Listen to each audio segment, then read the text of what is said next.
I saw Goose watching first. Who'd you see? Is that who it is? I see one. Yep, I see it now. I see it now.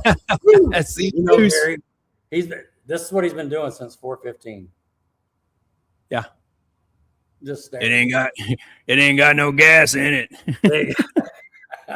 Goose is here. Goose is here. What's up, Mr. Goose? Man. I really thought Doug or Jim would be first, but okay.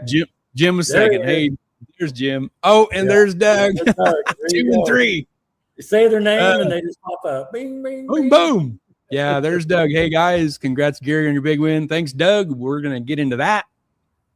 What a whirlwind that's been. Woo! Woo! What's going on, Rod? Man, I've just been hanging out, having a good time. Been working on the car, been talking to you about something that happened. I guess there's this big rumor that you entered a raffle, and I got a phone call or something from somebody. So I got talk about. I got what I thought was a scam call. Yeah, Get it straightened out. Understandable, especially in this day and age. Understandably. Larry says, I tried to enter the studio at 6:45 to be the first. You could already go on the YouTube side and comment, I think. There's been some early comments before. Yeah. Yep. I think you're so right. You might try that next time, Larry. Because we've been hammered on the YouTube side when we're not right exactly on time. Right. Shannon says, hey, guys. Hi, Shannon. Hi, Shannon. Thinking of you, Shannon. Yep. She's got a big day tomorrow, I think, right? Yeah, that's right. She's been prepping today. Jim Lauer, congrats, Gary. Thanks, Jim. Heck yeah. Goose says, watching it flood. Well, you better put some rubber duckies and boots on your cows. Cows better not float away. Holy cow. Better tie them down. Tie them down. Push rods. That's awesome. Yeah, Doug says, good tip. I think a tip on that YouTube side. We can jump in and comment early. Oh, yeah. Oh, very cool. Yep. Man, what do you got going on over there? Your car all ready to rock and roll, ready to go? Yeah, it's good. I got the tires mounted. Did some rewiring with Tanner. I was having a little bit of interference with the what's that? The dome pressure sensors. We got that cleaned up and did some testing on that, and got a fresh oil change in there. What else? She's 100% back together as far as that goes. Been kind of cleaning up the trailer a little bit since the last outing at Springfield, but yeah, no, I think we're ready to go. So I'm feeling pretty good actually.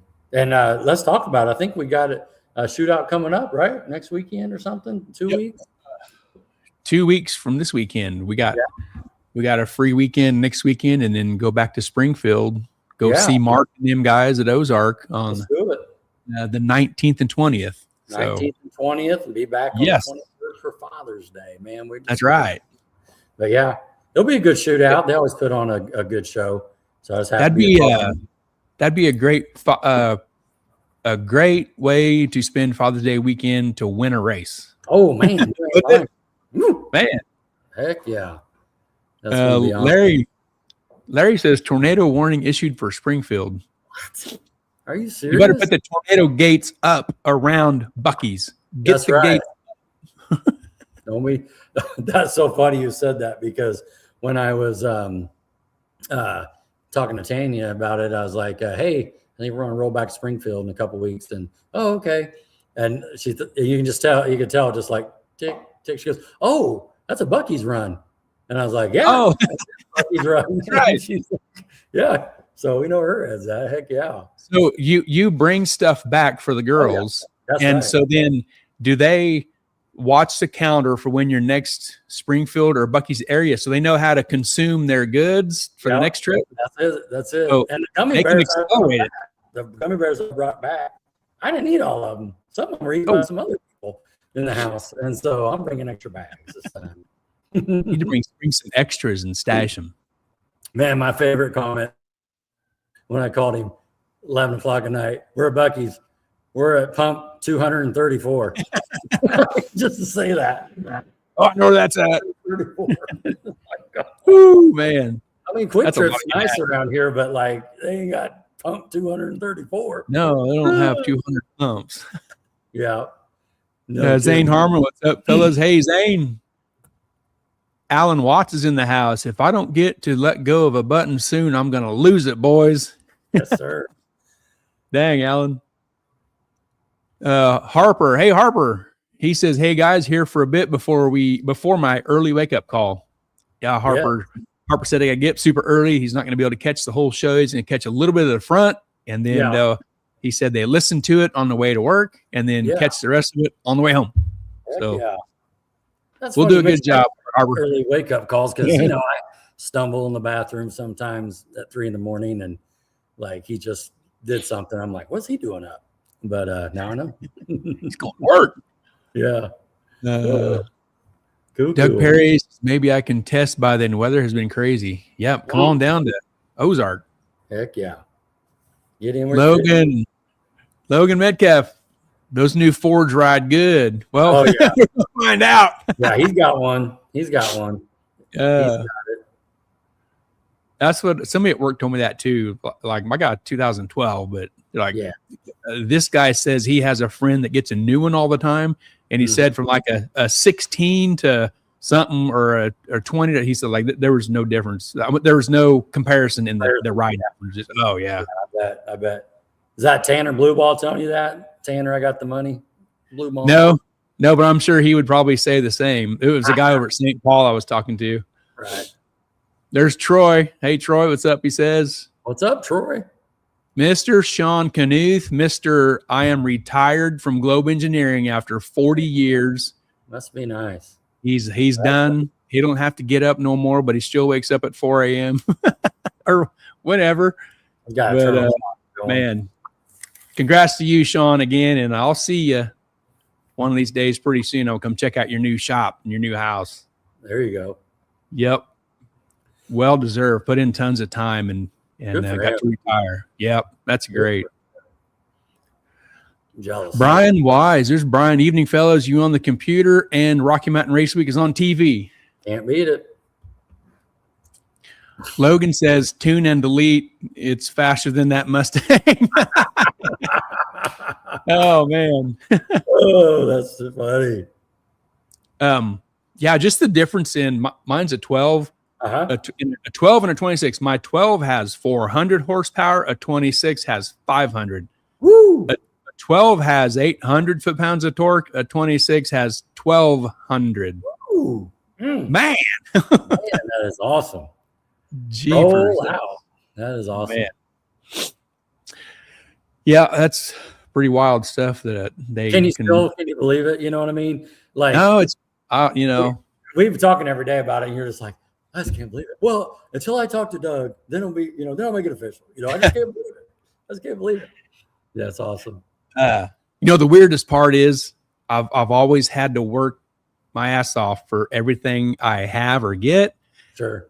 And you have a goal and you work all them hours or you do whatever you got to do. Right. Within reason, you get what you want. Now, this is like, here, you can have it. Yeah. Well, it comes with this giant tax bill too, but you can have it. We don't talk about that. But there's a way around that. I'll get it figured out. Well, and listen, dude, you earned it too. Don't be sitting here like, well, I already got a trailer and I really don't need. Like, you earned this, and it's going to be great. The funniest thing about this whole deal is like, and we're going to have a whole show about this, but I got to share something real quick. Like, Lauren and I are rolling back, and Gary calls, and I hit the "I'll call you right back" button. And he said, when you call me back, you make sure you're in a sturdy chair. And I was like, what is this? Yeah. And then so, I get, just so everybody knows, I take Ginger for a ride. I got like a 12-minute ride around the town. And that's usually when Gary and I talk about whatever's going on with podcasts or racing or just whatever. And so I'm pulling out of the driveway, and Gary's like, hey, what are you doing? Because I called him back, and I'm pulling out of the driveway. He goes, what are you doing? Yep. And I go, well, I'm taking Ginger for a ride. He goes, are you stopped? And I go, well, I'm pulling out of the driveway. He goes, well, pull back up in the driveway. I'm like, all right. So I put it in the park. I'm like, what's going on? And I turned up the volume a little bit so I can hear him good through the phone on the stereo and in the truck. And He goes, well, I need to tell you something. And I'm like, okay. He goes, well, I was at work today. I'm like, all right. And I was on the shitter. I was like, all right, well, that's a normal day. You know, what else you got? What's new, right?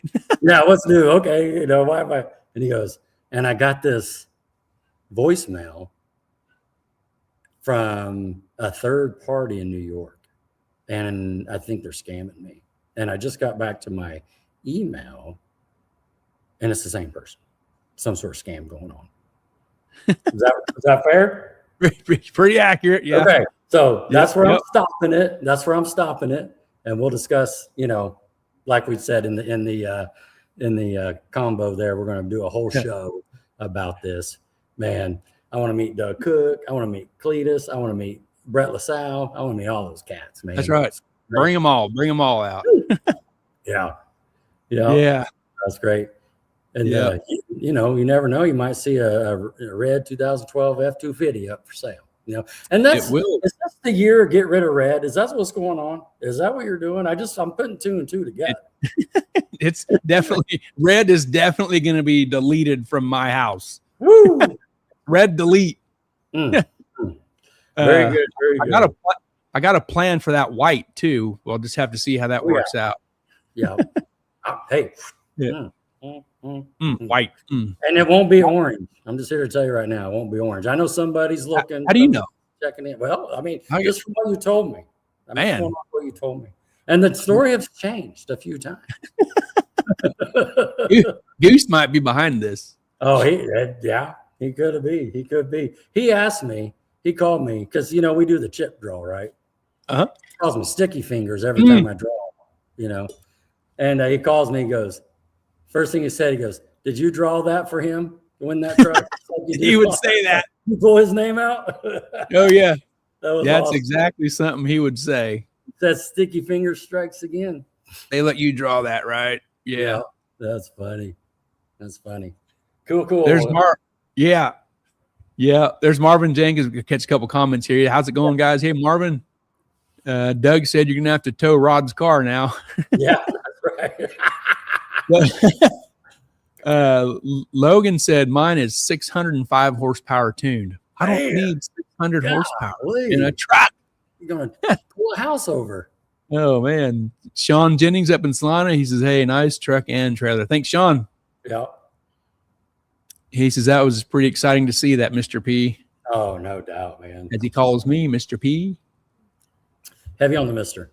He says, I want to see Rod's Mustang getting it too. Yeah. Doug says he should have painted the car white. Dang it. That's the car. Now we're talking. Now we're talking. Oh, well, that's awesome. Man, we got some stuff to run through, so let's get with it, you think? Yeah. Let's shout out to these awesome partners. Let's give a huge shout out to Titans of 10.5, the fastest small tire series in the Midwest. CMB, Chuck's Metal Buildings and Construction, Harry Street Carpet, Mobile Recon Mobile Detailing, Ozark Raceway, Ultra Color Collision Repair, TNS Race Cars, and Sandlin Iron and Metal. Thank you so much to these awesome partners that are hanging out with us on our podcast and racing with us in 2026. Thank you very much. Nice. Yes. Intro. Man, we got some cool things, and then we're going to bring in Josh and Carrie here in a few minutes, but it's been a pretty good week besides your little thing, you know, just put that on top. You know what I mean? Let's put that on top. I'm excited. Ray says Eric Foster got a shirt out of the deal and you got a truck and trailer. At least he wasn't empty-handed. That's from Ray. What, did second place get a t-shirt or something? Is that what happened? Hey, I don't have a truck and trailer yet. I don't have anything in hands yet. Gotta go. We gotta get the all the schedules to line up. Yeah. So let's move out of the way and get right into this. This is what happened. So Motion Raceworks, and under their Motion Raceworks umbrella is Mark Williams. Everybody knows Mark Williams, the rear end axle, third member people. They own them. Fluid Works, Rife Sensors, and TBM Brakes. It's all Motion stuff. 1, 2. So there's 5 outfits. Right. They had this ultimate Motion Raceworks giveaway truck and trailer. So a 2026 Ford F-250 King Ranch and a 2026 Intech 28-foot race trailer loaded with accessories plus $10,000 cash. The deal was every $5 you spent, you got 1 entry. Under all of those places to buy from, all of those were included in the contest. Mm-hmm. So how you said, I got this phone call, and as I'm listening to that voicemail, I get an email. This was a week ago Wednesday at 3:00 in the afternoon. Right. And so I'm listening to the voicemail, and I get a ding. I get an email notification. So I look at the email. It jives with what the voicemail was and whatever. And as I read across it real quick, my little pea brain decoded it as, you're a finalist for this contest. And I read it again, and it's like, no, it says you're the winner. And I was like, oh, this is not, no. Can't be me. I got to dig into this. So I took a screenshot of the first chunk of that email, and I got on Facebook and sent Doug Cook a message. Doug Cook is the owner of Motion, everybody knows. And I said, hey, this lady called. She wants me to call her back or email her back. She said she would call tomorrow, or I can call her tomorrow. And I said, I'm not going to contact her through phone or email. There's a ton of scams in the world, tons all over. Mm-hmm. And I said, I'm not going to contact her until I hear back from you if this is legit. And I sent that to Doug, and Doug messaged right back, and he's like, no, dude, that's legit. Woo. So that was the first shocker that, like, oh, wow, okay. This is legit. And that was Wednesday. So you kind of think about like the rest of the day, and you get up on Thursday, and it's like, nah, did that really happen? It just didn't seem, And I took off at noon on Thursday. I got an email from that lady. I emailed her back Wednesday after I'd heard from Doug, and I told her, I said, I will call you tomorrow afternoon. And there was some stuff she sent. I had to fill out an affidavit and have it notarized to prove who I am and to prove that, like my wife doesn't work for one of these companies, that just excludes you from the contest.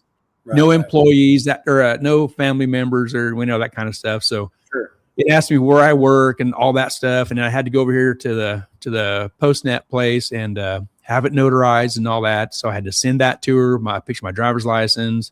It just had to prove some stuff and make sure I was eligible to win the contest. And shortly after I emailed her that info, she emailed back and she said, congratulations, you are confirmed as the grand prize winner. So there was another wow moment, like, okay, it went from confirmation from Doug in a message, then this deal from her, like, it's just hard to read that and says, you're the grand prize winner. And it's like, all I did was buy some parts. I didn't plan to win this. Yeah. And so Logan actually asked a question there. What parts did you buy? I've got that. Hang on just a second. I've got all that. Okay. I've got it loaded up here. So that was Wednesday. I was confirmed on Thursday. So her email said, your congratulations, you're confirmed, you're the grand prize winner. We will notify Motion that you are eligible as the winner, and Motion will reach out to you. So that was Thursday. Doug and I got hooked up on the phone Tuesday or Wednesday. This week was kind of a blur too. So we talked on the phone, and he said, well, okay. So it was Wednesday because Thursday is when I made my post, and so did he. So it was Wednesday night, and he was excited. He was happy. A couple funny things he said was, man, I'm so glad somebody that didn't just buy a T-shirt won this. He said, I looked at your account. You've been buying stuff from us from the beginning. Okay. And he said while he was looking at my account of stuff I bought, somebody in the office there had peeked over and said, "Do you think he bought this stuff just to enter the contest?" And Doug said, "No, I 100% believe he was just buying stuff for his car, like he has in the past. He's got all my history of stuff I've bought." He said, "I believe he was just buying stuff for his car, and it was the time frame. It was the time that worked out. It just happened to be the contest going on." And I'm going to blame some of this on Keith because I was working inside my car, fixing wiring, doing stuff like that, right? Mm-hmm. I had recently talked to Keith, and his Mustang that he just built has a motion shifter in it. Okay. Troy has a motion shifter. Troy's was the first shifter I had in my hand. Real smooth, real tight. It's a good piece. Keith was telling me, "Oh, I love this shifter," and he was telling me he's got that shifter and stuff and the cool features. So as I'm working inside my car, I was like, you know what? While I'm changing stuff, upgrading stuff, making stuff nice, I think I'm going to buy a motion shifter. So over to the computer I came, I bought some stuff.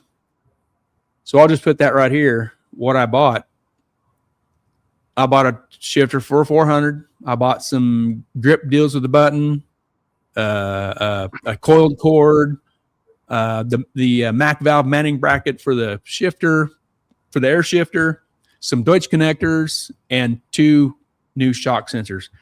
I spent $1,424. That divided by $5 for an entry, it got me about 284 entries. And this contest was from April 20th to May 17th, and I placed this order on April 26th. So it was just the timing of it. It wasn't, and you see that stuff. Me and Tanner would joke around because Tanner had an order of stuff in his basket to buy, and so we joked about it almost every day. Like, "Oh, I'm going to win that and drive it home," and and right. Yeah. Another thing I want to point out on this right here, my total right here was $1,424. There's a discount of $71.24. That's a GovX discount for veterans that Motion Raceworks has hooked onto their checkout. A lot of people, we just see the big red checkout bar, and the little GovX bar on the bottom, you got to register with GovX, and it proves you as a veteran. You got to submit all your stuff, and it allows you to have a discount from places like Motion that offers a discount. It's through Motion. Yeah, through Motion, it's a 5% discount. I've bought stuff from other places that's been as much as a 15% discount. So, totally cool, man. Super huge thanks to Motion for offering a discount like it. It saved me $71. That's 3/4 of a tank of diesel now. In my truck, it's got a small tank. So that's what I bought. I bought $1,400 worth of stuff, and talking to Doug, and he looked at the order and stuff, and he said, "Okay, well, tomorrow I will put out the notice." And I said, "Okay." I said, I've only told 4 people. I said, I haven't done anything. I don't know how I want to do it, but I'll figure it out. I said, you do your thing first. This is your contest. It's your deal. You roll out how you want to do it, and then I'll come behind you in some way and figure it out. So that's what we did, and that's what he did. His post was, "A winner has been chosen. More to come on a YouTube video when the winner picks it up," and that'll be fun. We're looking forward to that. Motion Raceworks says a winner has been chosen and confirmed through our giveaway management agency. Congrats, Gary from Kansas, on winning our ultimate truck and trailer giveaway. Gary will be picking up this amazing combo up soon, and we will do a video. Thank you, everyone, for supporting. I got numerous texts. Dude. And then after, this was about 9:00 in the morning on Thursday, and I made a post while I was eating lunch, and I got numerous texts like, Are you the Gary from Kansas? I was getting those messages. Yeah. So I made my post. Doug said the winner is Gary from Kansas, and well, I am that Gary. Super excited, still in disbelief that I won a giant prize like this. Huge shout out to Doug and everyone on his team at Motion Raceworks for making this giveaway possible. We will be planning a really fun Florida road trip with Rodney Dowell and my son Casey real soon, with lots of pics and videos to follow. Man, that's gonna be a blast. It's gonna be a blast. Yeah, Casey is asking about it almost daily. And Nice. Brad, my painter up in Salina, he was in the paint booth. He texted me that day too. He was in the paint booth, and his son has Doug's post here and walks up to the window of the paint booth and holds it up like this. Well, Brad in the paint booth takes a picture of it so I can see the dirty glass, and I can see that he's showing a picture of that. And Brad sends me a message. He says, "Are you the Gary from Kansas?" He said the same thing. He was in the paint booth painting something. Oh man, that is awesome. And I said, "Yeah, that's me." So yeah, it's a good looking setup, man. It really is. Man. Congratulations. Congratulations. Thank you. Yeah, well deserved, well earned. I mean, let's catch up on some comments, and then I got some pictures of the truck. Well, hold on a second. I got something. Okay. Remember we talked about that. Yeah. Okay. So I need to be ready for this picture to come in. Yeah. Okay. I'm on the. Let me catch this when it shows up. Oh. Oh my goodness. All right, go ahead and load it over while I talk real quick. So, you know what? There's only one real question here. When you know a person wins a prize like this, right? You know, he wins the truck, wins the trailer, you know, $10,000 cash. He wins a big expensive tax bill out of this too, around $40,000 or something crazy. But what's the, you know, when people win like big things, like Tom Brady, you know, he won the Super Bowl, you know, and he's like, "Where are you going, Tom?" "Well, I'm going to Disney," you know, and then, are you ready, Gary? Not yet. Almost. Okay. And then, you know, but what do you do after you win a big prize like this from motion race work, truck, trailer, money? You know, you're going to meet Doug Cook, meet hopefully Cletus, get to see Snot Rocket, and the rest of the deal. What's the next thing you do? Hang on. Okay, I got it here, and I got to go grab it. Hang on. All right. Dun. My insider helped me out. It's like, what does he do next? You know, this is what he does right here. It's loading. Okay, are you ready? What do I do next? Yeah. Ready? You fall asleep? Dude, you got your phone still on? What is that? Is that eggs and shrimp? What is that? You know? No, I think that's like Tiffany makes this chicken and rice combo. This, oh, here she is at the door right here. Dude, I am full blown asleep with my food in my lap. I am old. Hey, and it's probably like 9:15, maybe 9 o'clock. Yeah. Oh, my phone, if I can see it better, it says 9 something on there, or maybe 8:40 or 9 something. She sent me 2 pictures. One of them, your phone's alive right there, and the other one, it's blank. So you know what I mean? Because when she took the shots, but oh man, I just had to do this. Thanks for playing along. But what a great week, man! That's awesome stuff. I was busy. I was tired. Oh yeah. Yeah, you were. Okay, but the thing is, I came inside from outside on my deck. Okay. And I looked at him, and I went over there. I was able to get 2 photos. Casey's sitting at the counter. I'm like, "Hey, come here." And so Casey comes over and looks at him. He is like out. Okay. So then I didn't say nothing to him. I went in the kitchen. I was putting stuff away. Yeah. And then I'm kind of thinking, surely he's awake and he hears me. And sure enough, he hears me. But you know what he does? He just wakes up and just starts eating like nothing ever happened. Like he didn't even miss a beat. And it took me. So he didn't even know I even took. Did you know I took this photo? Nope. This is the first time I've seen it. He didn't even know I took this photo.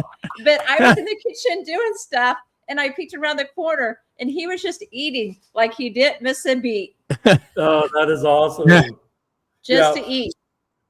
I get up at 4 a.m. every day. It's kind of tired. Well, and I'm sure you've had some not sleepless nights, but just like, oh my gosh. We can't even talk about those when I go in the bedroom and he still has the phone and his glasses on. Now I don't even wake up because he takes my pillow, then and puts it on top of his pillow to prop his head up. I jack my head up. So now last time when I went in, I just pulled my pillow out underneath his head and he went like this. And he got back on his phone and he made sure everything was right, took off his glasses and went to sleep. And it's just like, there you go. Falling asleep when I'm sitting here eating like this happens a lot. It happens a lot. Oh my goodness. You know what else will wake you up real fast? If you're sitting there in shorts eating a bowl of cereal with obviously milk in it and you fall asleep and spill it, that'll wake you right up. Yeah. You get cold milk in your lap. Yeah. I'm gonna wake you right up. Oh, thank man. you, Tiffany. That was a great picture. Thanks for sharing. Thank you, Rodney. I was watching it. I'm like, no, Rodney just didn't do it this time because it's like, oh. So I was there waiting at the door. In case that was it. There we are. We're asleep. Good fun. Oh, man. Well, let's catch up on some of these comments here. Let's do it. Dun, dun, dun, dun. Sonny Coulter, congrats. That's so awesome, Gary. Thank you. Danny Davis, what's up, Danny? Couldn't happen to a better person. Congrats, Gary. Alan Watts, that's so awesome. Good things happen to good people. Thank you, sir. Heck yeah. Larry, Gary, you're going to put a LS in that new Ford. I'd lose a bunch of power if I did that. Oh my goodness. No, Troy, cup holders. No, I didn't have cup holders in my basket. No. Logan says the best $1,400 you ever spent. Heck yeah.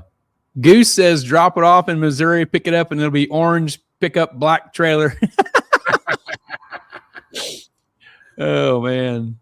Logan says, so glad it's someone I know. So cool. Yes. Hey, and a bunch of comments I seen on my post I made was people saying it was cool to see somebody that actually wins. You know, you don't know people that win. It's like, no, a real person won this stuff. Like just a real regular dude. Yeah. And I feel like I'm just a real regular dude. Yeah. That's awesome. Yeah.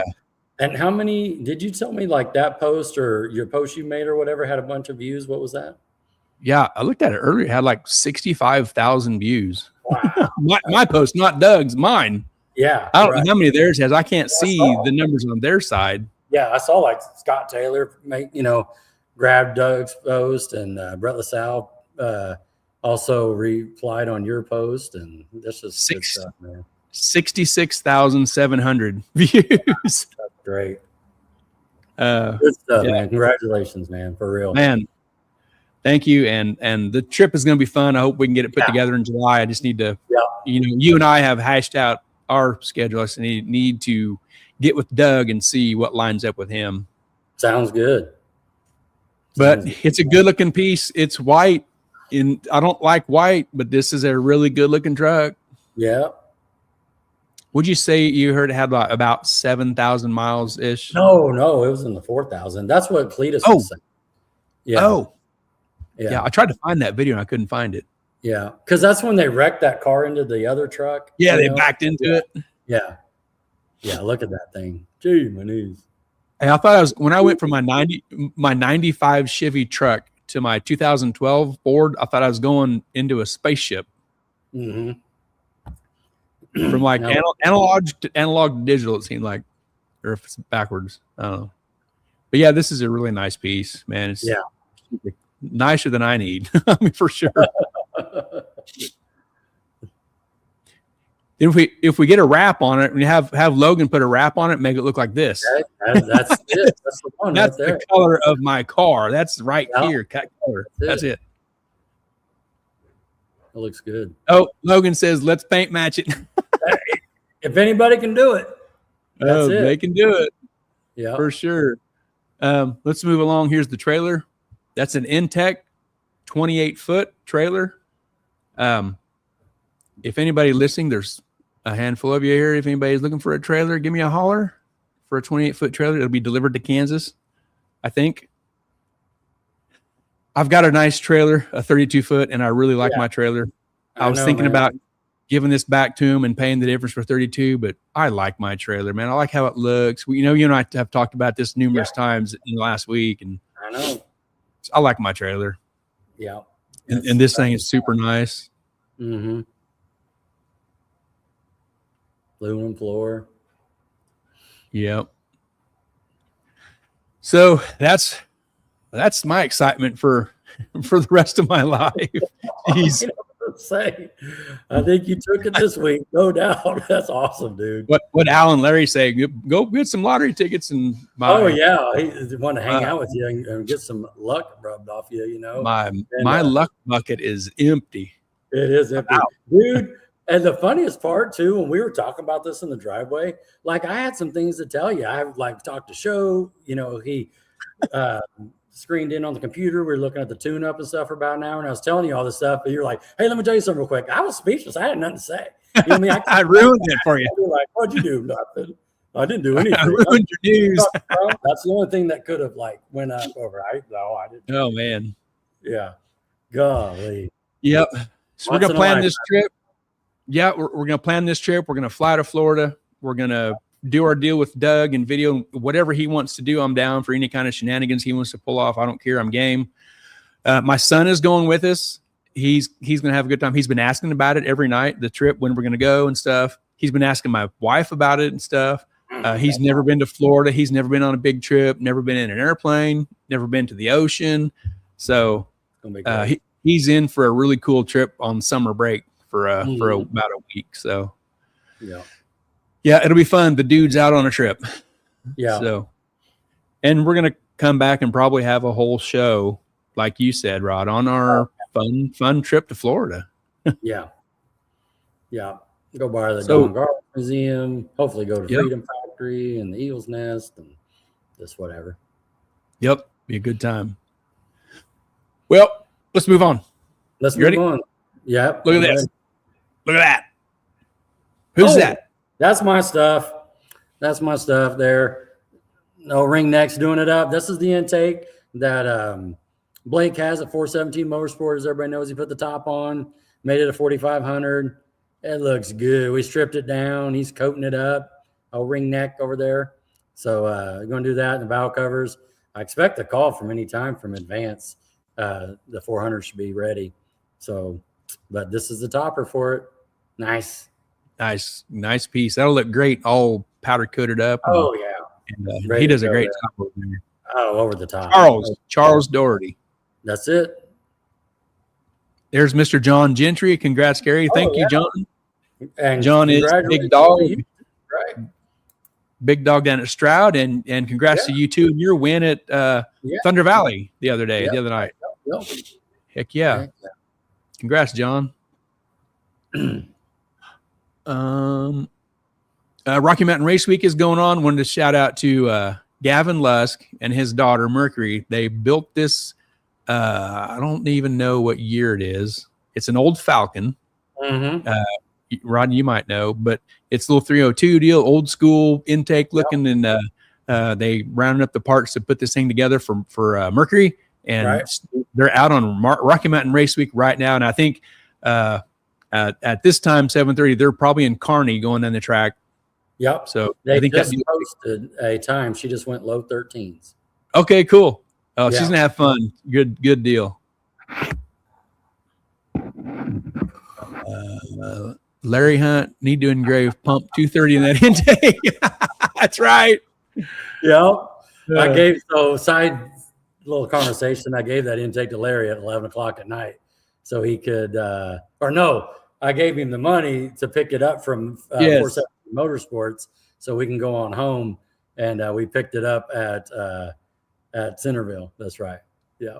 There he goes. There he goes. 62 or 63. Yep. Doug says 62 or 3. Jim says 63. Barry Peters says, Gary, with this distraction, your car might be ready to see the racetrack in 2027. I believe that's an accurate statement, Barry. Very accurate. Yeah, it's been distracting. The Browns, Devin Brown, Julia Brown, Devin says, if you know me, you should know I'm one lucky SOB to have this woman by my side, a true blessing that has stepped up time and time again these last 9 years. And for what seems like yesterday, but 4 years ago, to take me as your husband is truly the greatest honor. Happy anniversary, Julia Brown. I love you more and more every day. And thank you for being such a great wife, a best friend, and most of all, an absolutely amazing mother. Can't wait to see what is in store for us in our future. Happy anniversary to the Browns. Man, look at that. Clean Great. up nice. Yep. 4 years. Devin without a hat like twice. Right. Yeah. Nice. We saw Doug post up a picture of his car the other day, so we thought we'd snatch it up and post it here. Yes, looks good, Doug. Looks good in the driveway. All cleaned up, ready to go. ICT Billet. They do this every year. They have a car show, and it's a fundraiser. And they say, in case you missed it, last Saturday, ICT Billet's annual car show fundraiser for Beauties and Beasts, beasts as in dogs, was awesome. Great cars, people, dogs, and food. This deal says, thank you for your support. We'll see you next year. Ginger, looky there. Little puppy there dog. She is.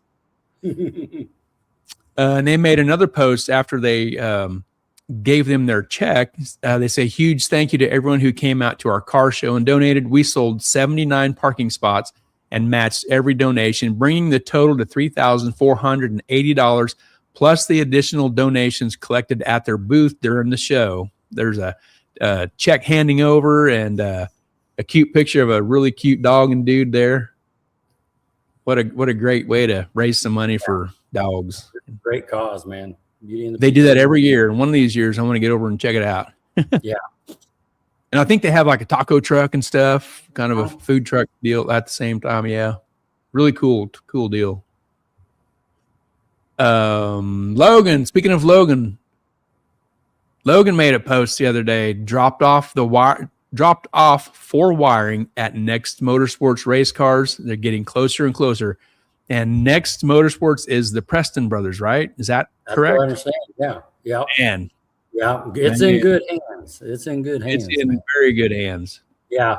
And this picture looks fantastic and the car looks even better. I mean, it's on the ground. I mean, they got the motor and the blower and the headers all done. And it's just the next step, the wiring. I mean, this is one of those deals right here. Man, get it wired up and fired up. They got to be close. Can't wait to see it. It's going to look great.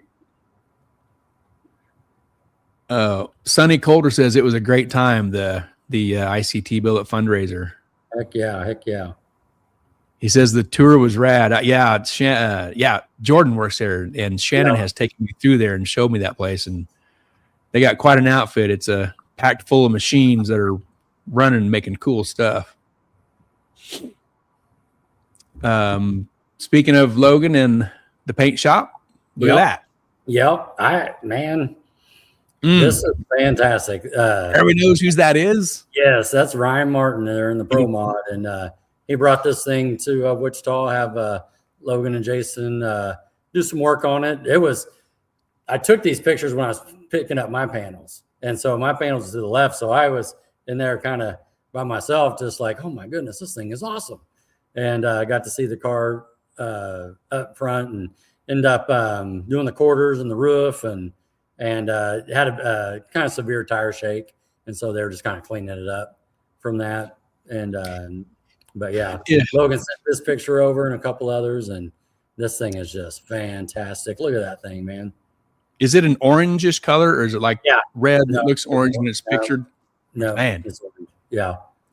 And I was almost wanting to paint my car orange when color changed. Yeah. I was almost. Well, you had to repaint waiting on you. I mean, golly. No, man. Dang it. And they even said black stripes, just like this one. Look how good that looks out front there.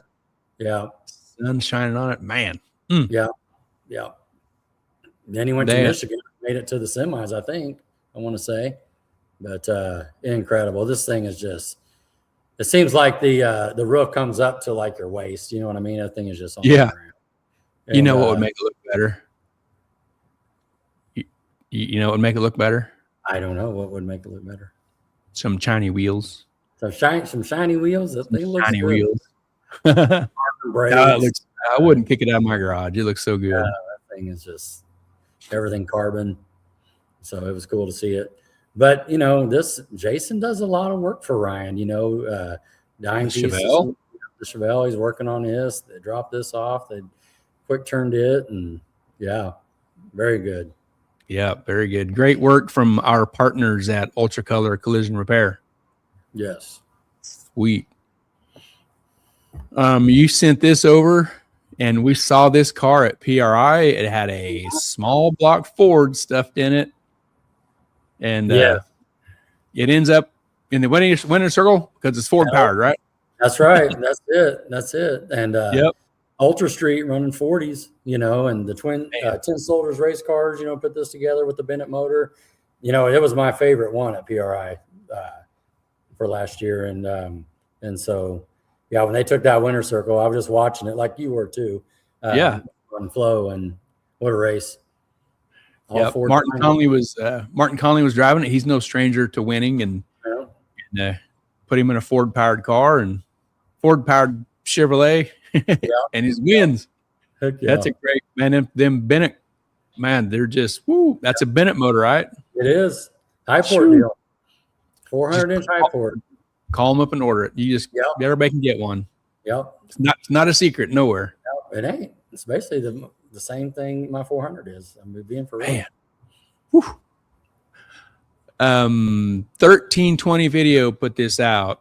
With recent passing of Kyle, they put out a post as the 1320 video team shares an important update following the unexpected passing of founder and owner Kyle. Despite the heartbreaking loss, the team is committed to keeping 1320 video alive, continuing to attend events, capture coverage, and deliver the content you've come to love over the past 23 years. Local Omaha events like Hot Summer Nights and Ice Cream Cruise are still happening as planned. Watch the full video above for their message to the community. Remember to smile like Kyle. There you go. Great post by them guys. They're going to keep on rocking.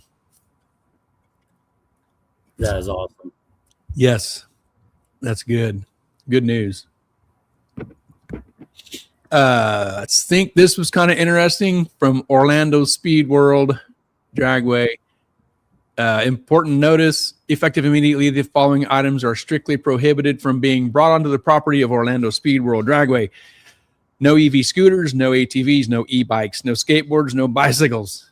I'm going to stay home if you drop rules like that on me. Man, I'm telling you what. What do you think? And we want to, we should talk to Josh about this too.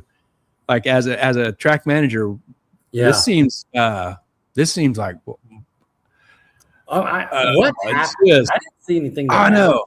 To have something like this come out and and be blown up.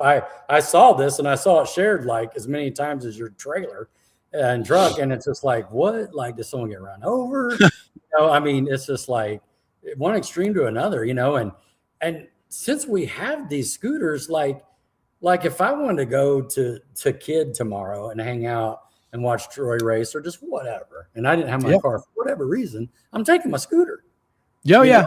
And just to bebop around and like that would be a game changer for me. I wouldn't go. Yes. If I don't know. Maybe I'm being a little crazy, but no, you're not. And the very bottom one says bicycles. Before we had these scooters, I was taking my bicycle, and it's I don't know. There's might be more to the story. You know what I mean? And I don't know. And the big red box here says only one tow vehicle per team. Driver of the tow vehicle must have a valid driver's license. Any unlicensed driver caught driving the vehicle will be confiscated. Yeah. Man. Now, and I also seen where like if you are taking, like, let's say you have a golf cart like myself, and I'm back there, you're towing me around, let's just say.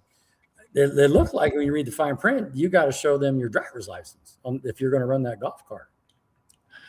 See, it appears so. Yeah. Any unlicensed driver. Yeah. But I get it. There's all these 12-year-olds rolling around, you know, out there, and they're, maybe the mom and dad ain't keeping an eye on them. They're out the back 40 having scooter races or whatever they're doing. I don't know.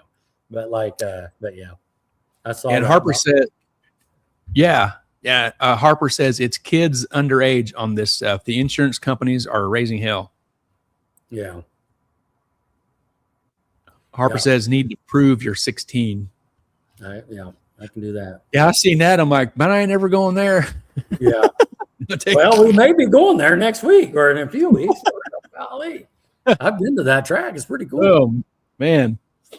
Just a couple more things here, and we'll get with Josh and Carrie. Dragzine puts out a post. The Potomac Nationals coverage drew 905,000 viewers. This is 15% more than the NHRA event that was broadcast on the same day last year.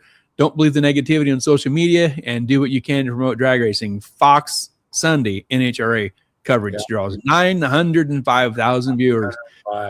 And to piggyback on that, they're at Epping, New England. Yeah, this weekend. And New England drag.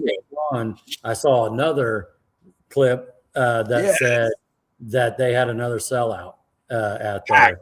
Did you see that aerial view of the review? I did. Moly. Holy moly. And at the same time, just talking about it, I think you did as well. I sat and watched IHRA all day Friday, well, half a day, and all day Saturday to watch the Carolina Kid go quadruple zero on Melanie to go $125,000. Travis Harvey. And not to say anything, but like there's some stands that had some gaps. It's like, why are people not at this race? So but, they'll get it figured out. But that whole event on YouTube was freaking fantastic. I watched all the passes.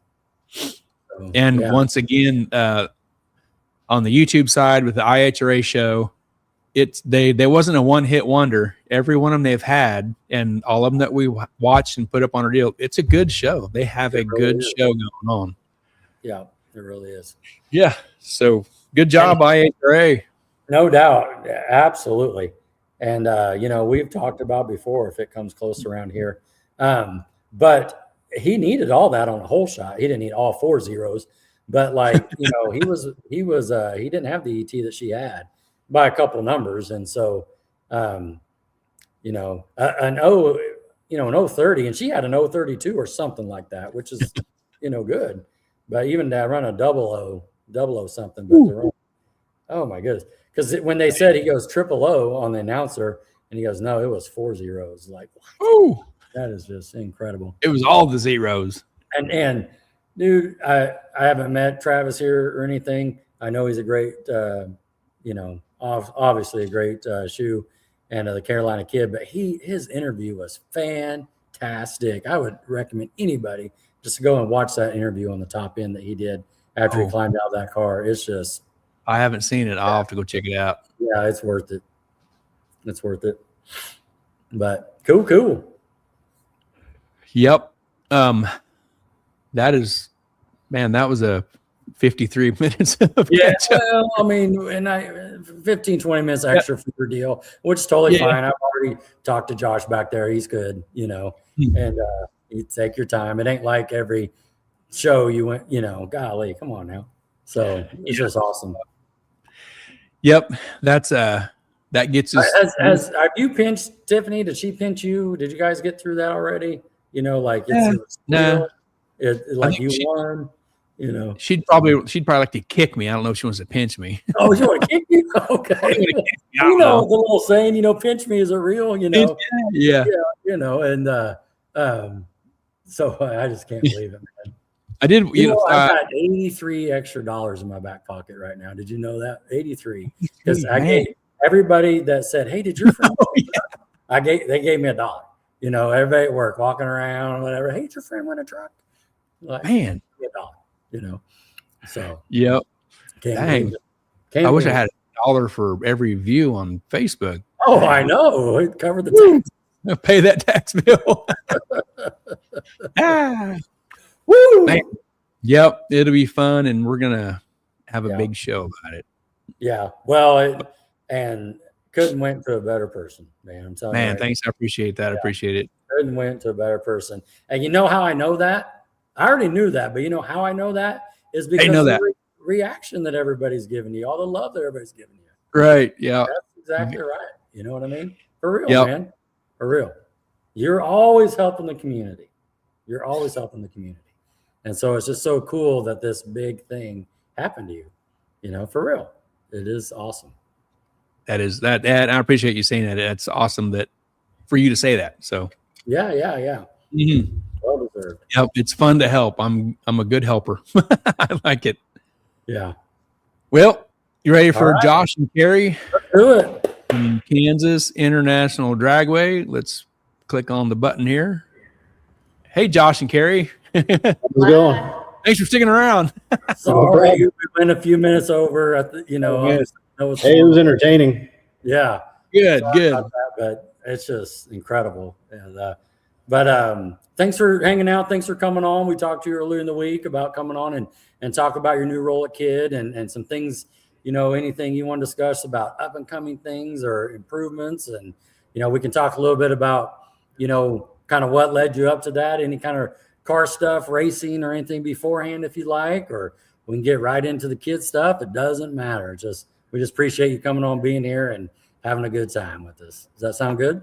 Yeah, we can jump right into the kid stuff unless you want to know a little bit more about us, but it's we've been around cars and fast cars and stuff our whole lives growing up, street racing and stuff in high school, and always tinkering with cars and making them faster. And I just always went to test and tune onlys and street racing, and just fun making them faster and faster with your own two hands. Ain't that the truth? That's the fun part about it. So you live in Wichita? Sorry, Gary. No, I was gonna say, what was you tinkering with in high school, playing around with for cars? 83 Camaro Z28.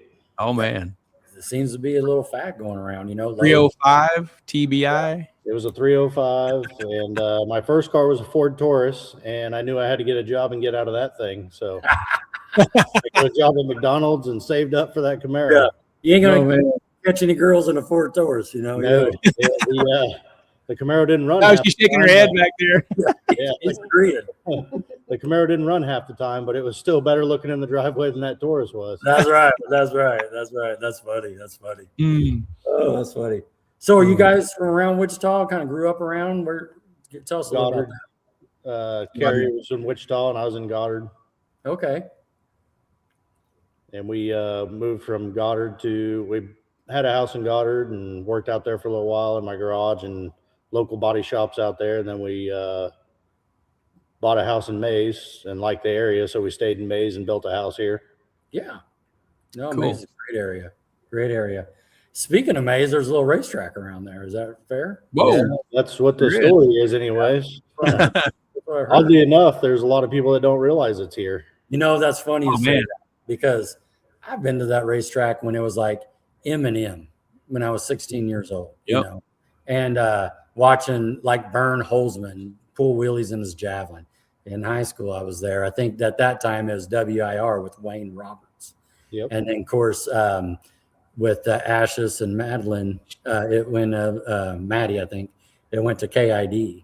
And so is this your first year of coming on at KID? Yes, it is. Okay. Talk a little bit about that. So, we were volunteering out at Mid-America Dragway, helping out there, and met the Harpers and got to know them pretty well pretty quick. And we started just volunteering out there. My cars were broken and I didn't have time to work on them. So we still wanted to be at the racetrack and just standing on the sides. And sometimes it just seemed like he needed a little extra hand just with, you know, little stuff like sweeping the track or cleaning up a little oil spill on the starting line. So I, you know, weaseled my way up to the starting line to be able to stand next to him for a little while and learned a lot. A good place to, you know, I'd just be standing there and helping out a little bit, but I was also paying attention on what he was doing and listening to him talk and how knowledgeable he is on everything. It got I got very intrigued.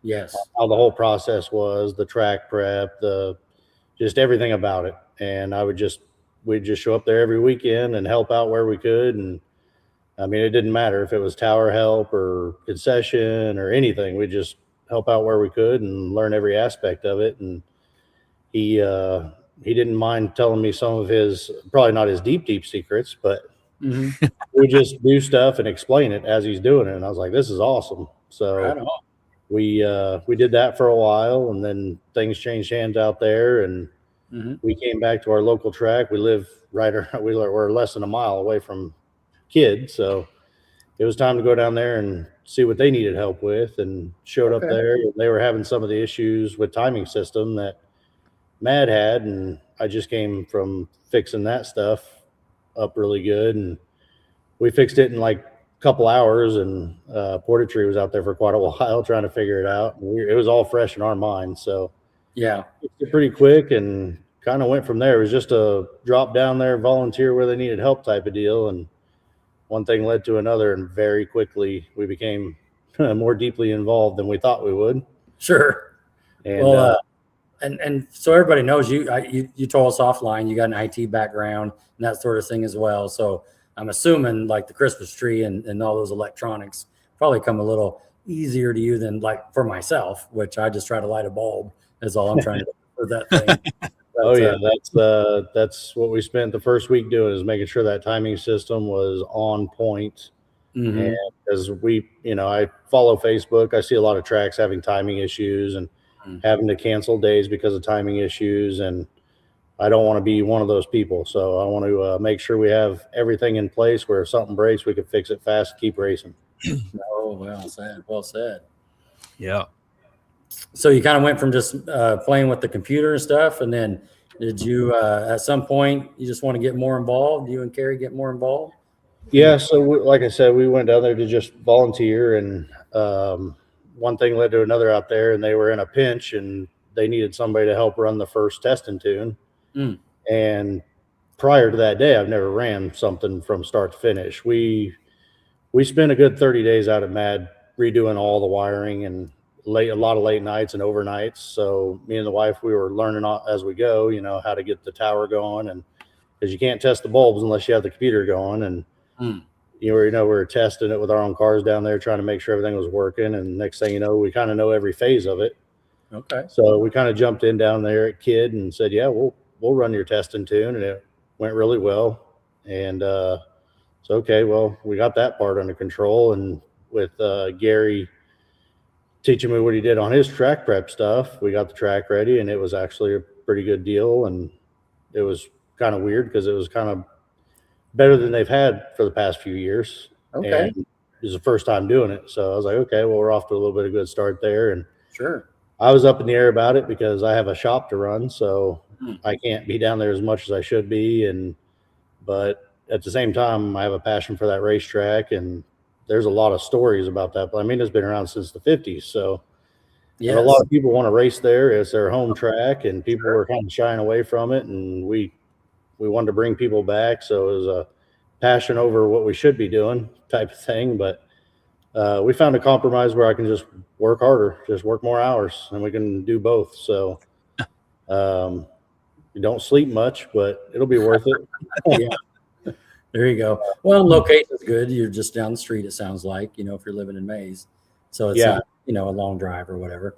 Right. Yeah. I had it mad, 2:00 in the morning, you still had a 2-hour drive home. Yeah. First time I was working at Kidd, I was like, it's midnight, I better get home. And I started locking up. I was like, wait, I can still stay till 2 a.m. and I'm 10 minutes from the house. There you go. So very cool. Very cool. Just drive there. So during the week when you're working in your shop, do you make it out to the track every night and do some work, or you just kind of hit and miss a little bit and then all on it on the weekends? What's your schedule like? Yeah, I'm working for the racetrack every day. I may not be down there physically because we've been working on the website and Facebook and scheduling and stuff like that. And when I think of something that requires me to be down there, I go down there, and we're repairing some equipment that's been abused over the few years with the leases, and getting that stuff back to where it needs to be, where it's reliable, and we're not on race day trying to, fiddle with something, trying to get it to work. Sure. Right. Sure. Yeah. Well, and I've been watching, I saw a picture the other day. It looked like you had one of those, the joking thing is like Scraper 2000 or whatever, trying to scrape some rubber and stuff. I showed Gary a picture of that. Yeah. It sounds like we showed it last week on the show. It sounds like you guys are, kind of getting the track ready, getting some rubber off. Talk a little bit about that. Yeah, we as you know, like I'm the track manager and run all the operations, but our first event out there after I ran Test and Tune, we had a funny car chaos coming, and I put some feelers out there, started talking to some people and see who's all's coming. And after we made a few minor changes around personnel and getting the track going and stuff, we started getting a lot of people wanting to come back out. So I'm thinking, because Test and Tune, it brought like 20 cars. 20 cars wasn't bad. I can handle that. And we started getting tons of Facebook messages and then people sharing posts. And I just started looking at the data going, this could be bigger than I think. And I'm fairly green in a lot of areas. And I don't want to have to, I'm not a fake it till you make it person. I want to know what's going on. Sure. So I reached out to Gary Harper, and I'm pretty sure he heard it in my voice. I was like, hey, what are you up to these days? And he was like, well, I'm a track consultant, and I work for a manufacturing place there in Wichita. I was like, oh, do you? I was like, hey, I may have You're available. I may have something for you. I may need some help this Saturday because I'm thinking there may be a couple hundred people here, and I don't know if I'm ready for that. I was like, can you help me out? And like I said, I think he heard it in my voice, and he's like, yeah, I'm gonna help you. I'm gonna come see what's going on. And we've made an arrangement, and I mean, we're good friends already, so he made me a little good deal I got a bonus that weekend. I got both the Harpers. So Right. Yeah, I had Gary up in the tower and Gary down on the starting lines, and the track prep came pretty quick to me. Everything he told me and everything, it's just work, and knowing what time to spray, how much to spray, all that. It came pretty quick, but what didn't come quick was all the chaos in the starting line or in the staging area. Okay. Getting all those classes set up and getting all the, the computers set up and everything to run. And I am glad I had them that weekend because we ended up with 601 spectators and 180 race cars. And oh man, yeah, it was a big deal, and it went very smooth. And that's when we gained traction and people knew we were for real. They've past 4 or 5 years, they're always here, and it's a rebuilding year. It's a rebuilding year. But it's been a rebuilding year under leases and everything else. So the family owns it, and they just told me, hey, if you want to run it, do what you want, and we'll be behind you. And I reached out to a couple more people in the racing community, and everybody was excited. And a lot of people that knew me knew my work ethic, and I don't give up, and I have goals. It's not a huge money-making adventure for me. Obviously, sure. I need to make a little bit of money to give up shop time and stuff, but it's not the driving factor for doing what we do. Yeah. So we moved on to the next events, and I always have Gary on standby. He'll always be a phone call away, and so we're working to where he's going to be director of the racing operations side. Okay. So I can figure out, exactly how all that works and all that chaos and the buybacks and this person does that and the other. And sure. Like I said, my first competitive race came like 2 years ago, and it was just I have a G8, and I was like, yeah, I just want to see what it's like. I entered a small tire deal that, everybody blew me away, but I got like a bye and somebody red lit, so I made it 2 rounds. Oh, man. Good job.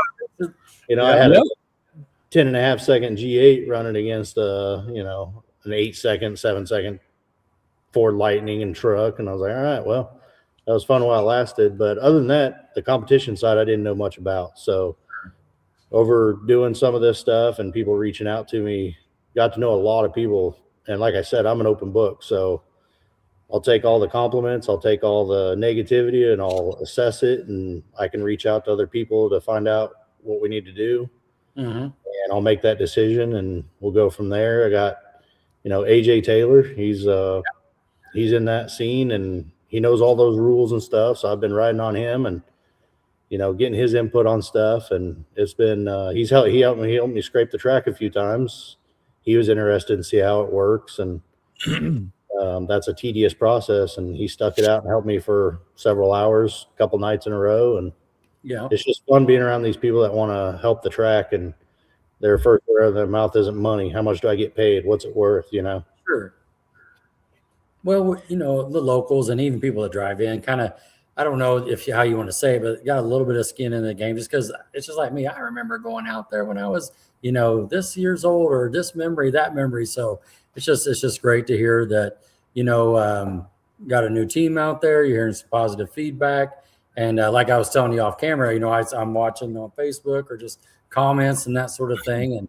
And we'll see how it goes. I would love to, come back if you guys do. There's all different types of racing, right? There's test and tune, there's bracket racing, there's no prep racing, there's radio racing, and it's all good. There's all these customers. And, so, I get in where I fit in, and same with Gary, and we go have some fun where we can. And Gary's favorite quote says, if you're not having fun, you're racing with the wrong people. That's right. That's right. And that's what we want. We want a kid-friendly, family-friendly place to come where everybody has fun, not just that you have to drag your kids to get through an event or anything. We're going to try to make it fun for everybody. And the motivating factor for that is we've had so many people reach out that they missed the track. We had one guy reach out and send me pictures of him and his daughter at that track every year for the past 20 years. Wow. And he was sad because the past 3 years he didn't come here. Yeah. He has a picture, the same picture every year. And that's like, okay, yeah, we need these people back. This is awesome. People have their hearts in it. People want to be here. Mm-hmm. And we'll do the best we can to make that happen. And like you said, all sorts of racing. We want everybody to be out there. So we're going to do what we need to do to get the track ready. The family is on board to someday resurfacing that track. Great. And it's still a decent track, but it's got a lot of cracks in it. And the equipment, it's kind of funny because they've been getting by with the same equipment for years and years through the leases and everything. And we take over, we start doing what we need to do to get the track going. And Gary tells me to scrape the track, and he was harping on me since day one, like that tractor is not going to work, for dragging. Right. I was like, well, yeah, and I obviously everything he says, I believe. Right. I was kind of just throwing it to the side a little bit. I was like, I got more fires to put out than this tractor. And we're going back and forth. And he's like, every week, you need a tractor. You need a tractor. I'm like, well, those are expensive, man. I got to show these people we can make some money here first. It's bleeding money. And I got to, I don't want to be that guy to go to this family and be like, hey, I need $100,000, in the first 2 weeks I'm there. So I kind of put it to the side a little bit, and we get the track scraped, and I go to lay that first set of rubber down, and that tractor just comes to a screeching halt and dies. And I was like, uh-oh. No power. I had to get a running start at it and drop the drag as I'm going, as fast as it'll go.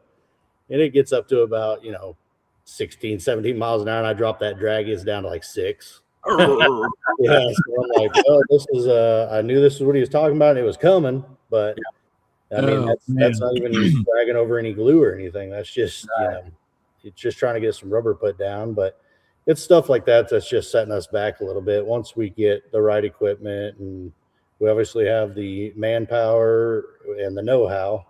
And right now we're hunting down a tractor, and with inflation and everything else the way it is right now, it's crazy what those tractors are going for. Just a tractor.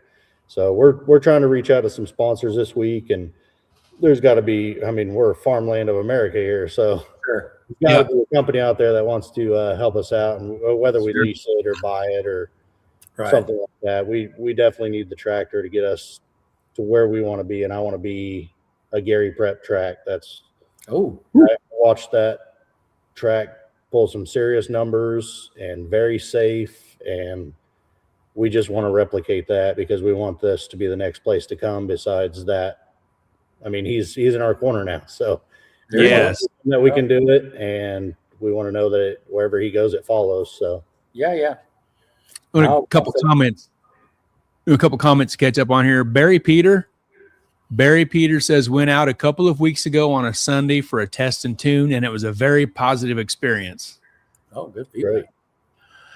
We also got a comment from Eric Foster. If you don't know Eric, he runs the Centerville racetrack over in Arkansas. We go over there and we race Titans with him guys. Titans at 10.5. Eric says Lots of behind the scenes work to make a drag ship successful. Look forward to making a race at Kidd. That is no joke there. That is, I mean, I knew it. Gary always told me, you know, and I watched him do it. But when you're operating the whole entire thing from front to back, I mean, I even told the family, I'll just take over everything, you know, concessions and the whole entire facility. So, yeah, there's a lot of moving parts that you just don't realize what's going on. And everything's so time consuming. You know, I show up 5 or 6 hours before a race testing to, and I'm like, okay, that'll give me plenty of time to get stuff ready.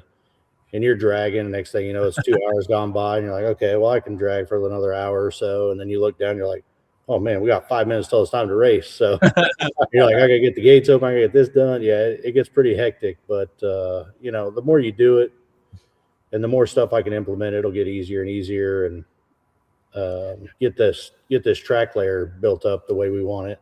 Yeah. That'll help with the amount of time we spend prepping it and getting it ready. Yeah. So what's some good little goals, you know, for 2026? I know it's a process like you're talking about. What's some good little goals for 2026? 2026 is our main goal is to just get back to an even where it's just not bleeding money. You know, we had some stuff that mistakes were made over the past couple of years, and you're catching up from that. We got equipment failures. We're trying to get those up and going good. And so we're just trying to make it through 2026, showing that it's going to be a good experience when you come out. We're going to make it the best possible track and environment you can. If something happens, we're going to make it right. We're going to do the best we can, fastest we can. We have all the negativity of all the track has had over the past 4 or 5 years. Sure. So we make sure those are our top priorities every single race day to eliminate those. And so far we haven't really had, I think we started 30 minutes late one time, and that kind of killed me, but they're used to starting an hour and a half, 2 hours late. So right. I just don't want that stuff happening that we have control over. And we just want the public to show that it's coming around. It's going to get there. And with every event, the feedback needs to get better and better. Even if it's negative, we'll take negative because we know what we need to do. Sure. Nobody tells us, then we're going to think it's all right. So, and we've had a lot of good. We've had maybe 2 or 3 bad ones, but it was just nothing crazy. And we took it and made those adjustments, and it won't happen again. And but 26, we want to have some big events. We want to kind of go through the whole spectrum of events and see how we stack up, get through the season on a positive note, and get geared up for 2027. And if we can end on a good note on 2026, we've already got really big stuff already in the works from people wanting to support the track now again that haven't in the past 5 or 6 years. And we had a lot of sponsors from day one reaching out. Hey, you need to stop by my office and this, that, and the other. We had, they lost Sanlian as a sponsor here last year. And within the first like 2 or 3 weeks, JR's messaging me. He's like, stop by my office, pick up a check. JR's great. I was like, this is awesome. This is great, because there's just one name that doesn't feel right not being out there, and that's him. That's and right. that was always out there. So I was like, I knew it was bad when you lose him and a couple other people that were always supporting that track. And so it's a good feeling that everybody's turning around really fast, that are behind us. And we're talking to all of our sponsors one-on-one. If they got wronged in any way, shape, or form, we're going to be around in the next few weeks, you know, get it all squared away and make them happy, because that's a huge factor for every season. You start out with good sponsors, you get a boost for that season. That's right. We got a lot of good ones too. We've had, you know, equipment companies, you know, donating their equipment to help us get this track up and going and hang signs. Duke Rental, they gave us a basket lift for the whole season to work on the property, and we don't have to worry about renting one and finding it and getting it delivered. They just dropped one off and said, here you go, have it for the whole season, and we'll see what you need next year. So you said a second ago you're kind of taking over all aspects of it, concession stands and whatnot. Are you also running the Facebook page, or is that somebody else? Yes, I am running the Facebook. I built a new website. Like I said, 20-year IT career. I got cars and computers were my life. Sure. My whole life. So we have a lot of that we can we can get involved. We're not going to get rid of the old way of doing things because, you know, we want to tailor to all racers. And we have people that still love the old printout sheets at the end of the track, you know, at the ticket shelf, that want to hand scribble their own notes. But we came in, and it's live right now for me, but not for public yet. But we do have digital time cards. When you get done racing your 8th mile or quarter, it'll send you a text message of your time, and it will go into your website login. So if you create a login on our website, and when it enters there, you can go back to your trailer or whatever, log in and make notes on that run. You can keep them. They'll stay around forever. You know, you can mark the dew point, the rain, the wind, whatever you want to do. And so we got that going for us. We're working on digital tech cards where you go create a account and enter your racer profile. And if you purchase a tech card on our website, it automatically builds your tech card that you can print out at home and bring in and just skip the gate, go straight to tech. And that's great. Streamline. Streamline. When our tech guy scans the QR code, it will feed all that information up to the tower, so we don't have to run scramble drill an hour before race, entering all the tech cards into the computer. So we can get those put in quick, accurate, and it'll also tell us who's on property racing, and it'll put their number in a queue. So when we do announcements for being in the staging lanes, it'll send a text message to your cell phone as well. So if you don't hear it over the intercom or Eric, hear that, Eric? Sorry, Eric. So everybody will get a text message on the property that's there that day racing, and any spectator that wants to sign up on the website, they can check those boxes too if they want them, even if they're not there. And you'll get, we'll have text message blasts throughout the weeks, notifying people that we're still racing, or if we have weather delays, or if you're sitting in your car in your suit and we had an oil down and you can't hear the intercom, you're going to get a text message that says, hey, it's going to be 20, 30 minutes. We got cleanup. Go ahead and get out of your cars, do whatever. And that's cool.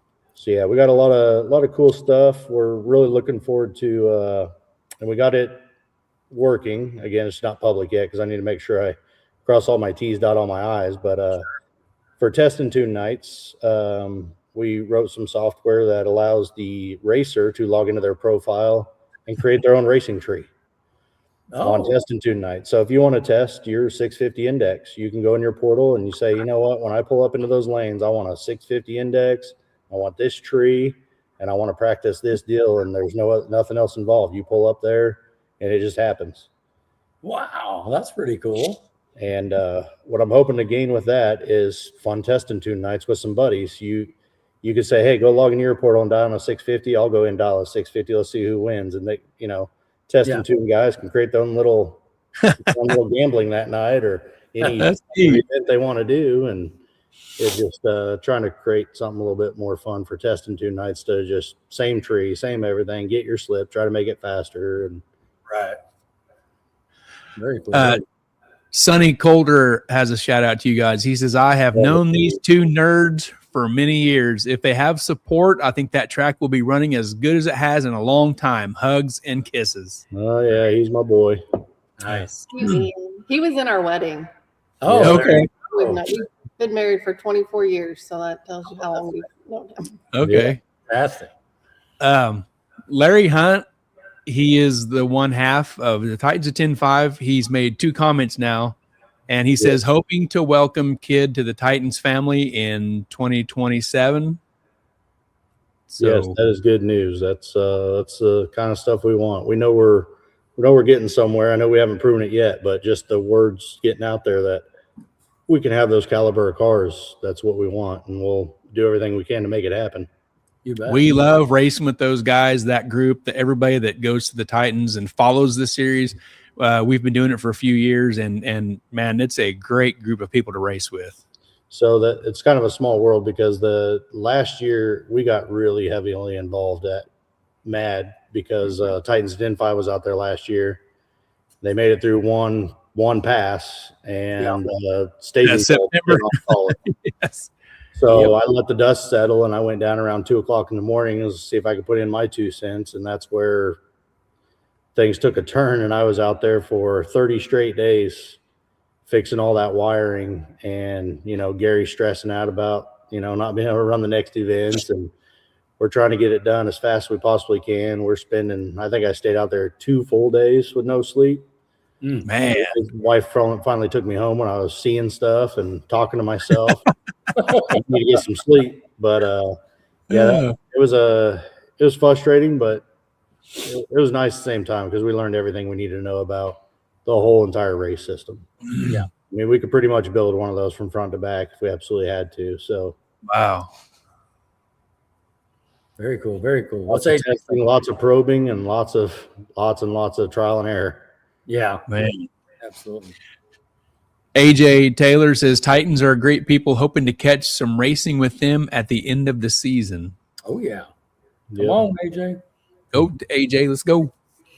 Very cool. So anything like a look ahead to 2027, you're talking about, trying to, stop the bleeding, if you will, get some equipment, and like any, I would say, you got to put that out there, like, oh, it'd be cool if we did this, anything. Yeah, it's kind of hard to say without getting through this whole season yet, but okay. Yeah, I mean, if we prove ourselves and everything, which I'm pretty sure we will, we're going to work until we do. So failure is not an option on that side of things. But yeah, the big events, the Titans of 10-5 coming out there, the Summer Nationals, the Funny Car Chaos.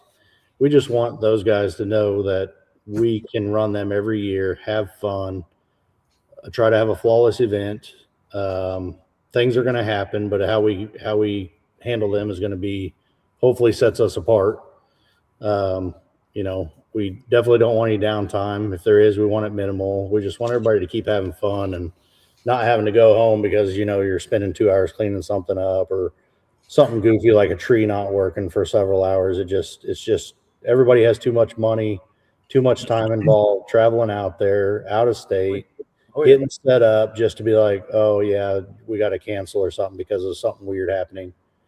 So, I mean, if it's up to me, if that becomes a problem, we'll do a flashlight star. We'll make some sort of event or something. We got to still have some fun. We're not, we can't let it shut down over something like that. Sure. Right. No, very cool. Very cool. Well, I guess, do you want to talk about 2027 at all, Gary, or you got something on your side that you heard, or? Just the Titans gossip we had heard for 2027, looking at May. There's looking at that. Yeah. April 30th, May 1st. Yep. In there. Yeah. And that being so close to home is super awesome. That's great. Yeah. Well, and that's the thing. This track's in a good position. It's in the middle of, Matt has a lot of support too, but they're still kind of on the outskirts, and you kind of got to be around that area to get in that area. But we're right here around Wichita, Mays, all the big cities, and it's a shame to not have a local track to just drive straight down the street, just like me driving an hour away to Mad. Everybody's driving hours away to go do what they love to do when they can just turn a corner in 15 minutes, they're there. Right. Yeah. So it'll save people some money, and hopefully we can have a good time with it. And I know we will. It's just a matter of time getting there. And 2027, start of 2027, I want to have all the equipment in place that we need to make it the best track possible. So whatever tractor we need, we're going to get it. I got plans to redesign and redo our sprayer to, lay it down a little bit better and get a little bit more scientific behind it and get some of that stuff going to save on track prep and that kind of stuff, because that stuff's going through the roof as well. Yeah. We've seen from racing out there for many, many years, if a great show is on the books and the people in the city or the surrounding area that are coming as spectators know that they're going to see a great show, the spectators will show up. We've seen it over the years and years go by. When there's a great show to be had, they'll show up. And the spectators, still need them to show up. Yeah, and we got to give them a great show. Yeah, we are gearing some stuff towards spectators. If we do have some downtime, we want to keep them entertained. especially the kids. We don't want them just sitting there bored. We don't want the families to be, irritated because the kids are irritated. And we got some stuff lined up for kids to do there, and we're going to try to implement some of those things. Like I said, just the husband, the wife, the kids all come out and all have a good time, not just the racer. And, Right. It's going to be about everybody on the property. And that's going to be one of my jobs is, Harper put that in my head early on. I was trying to take on too much and do my own thing. And I was even going to be up there on the starting line, starting the races and stuff. And he's like, no, you need to step back and manage. And that was hard for me to do because I was like, I want it all to go right, and Sure. We started getting some right people in the right places. And I was like, okay, this will work. And then I can, go around and talk to people on the property and see if we have any issues going on. And that really helped. We did that first 2 events and people were ecstatic that I'm even talking to them. They said, we haven't seen this in years. I mean, nobody ever talks to us unless they're complaining about something. And I was like, no, that's what we're here for. It's what the track is there for, racing and have fun and enjoy. Yeah, you got your competitive racing, but Sure. it should just be a nice place to come and have fun. Your time and your money spent building these cars. Yeah. What it's there for. If it's a nice day or a nice weekend, it should be open. They had too many cancellations over crazy stuff. And me and Harper got into it about a week and a half ago because I wanted to open the track with a 90% chance of rain. And he's like, you can't do that. And we went back and forth. I was like, you don't understand. This place closes if there's 5 or 6 mile an hour winds. And rain. I was like, I'll stand on the property until I feel a drop before I cancel. I was like, everybody can come. I won't charge them. I'll wait to see what we want to do. Then we'll run. And he's like, oh, you can't do that. And of course, we won that battle, but I tried it and it rained a lot. And then weekend, I was like, ooh, this is a better chance to prove Gary wrong. And it rained a little bit, and then we were still able to race. But once the rain was in everybody's heads, they weren't coming. So, Gary's reaching out. He's like, oh, how much money did you lose this weekend? I'm like, yeah, leave me alone. I know you're right, but I got to try it. And that's kind of where we're at is Gary shared a lot of stories with me about him falling on his face and figuring all this stuff out. Sure. And I was half torn between doing the same thing myself or just listening to him. Right. So we'll be back and forth on that deal all the time, but he'll still let me fall on my face and figure it out. But I can't do that at the expense of his name too. So I can't, it's one of those things, you're prepping a track. I can't go out there and figure it out for myself. That's a safety issue. That's a big deal. And so we know where we need to ask for help. And like I said, we're always open to suggestions. If anybody out there thinks of an event that we should have out there, wants to have an event out there, we're open. We're open book. If it makes sense, we're going to do it. So That's Fred Kaufman. Fred says, do you know yet if the sanctioning will remain NHRA or is there any thought of switching to IHRA? Great question, Fred. Yeah, there's no thoughts of switching yet. It's always has been, and I think that's a family type thing to keep that legacy NHRA. okay. Obviously, things can change with how the industry changes and all these different categories stuff. NHRA is pretty expensive to be a part of. But it's always just been a part of that track, and I think they're just trying to hold on to it as long as they can. And right, I don't know what the next closest track is for NHRA, but that's one of their deciding factors to keep it and the relationships they built over the years with it. Mm-hmm. So not right now. Great Ben. Yeah. Yep. Yeah, and that was that's a nice new track they got opened up there. Yeah. That'd be nice to have all that fresh newness. Yes. Wouldn't be as hard. Yeah, sure. No, very, very good. No, I appreciate that. Appreciate you coming on. I was just thinking too about the NHRA or the IHRA as well, and what you guys were going to do there.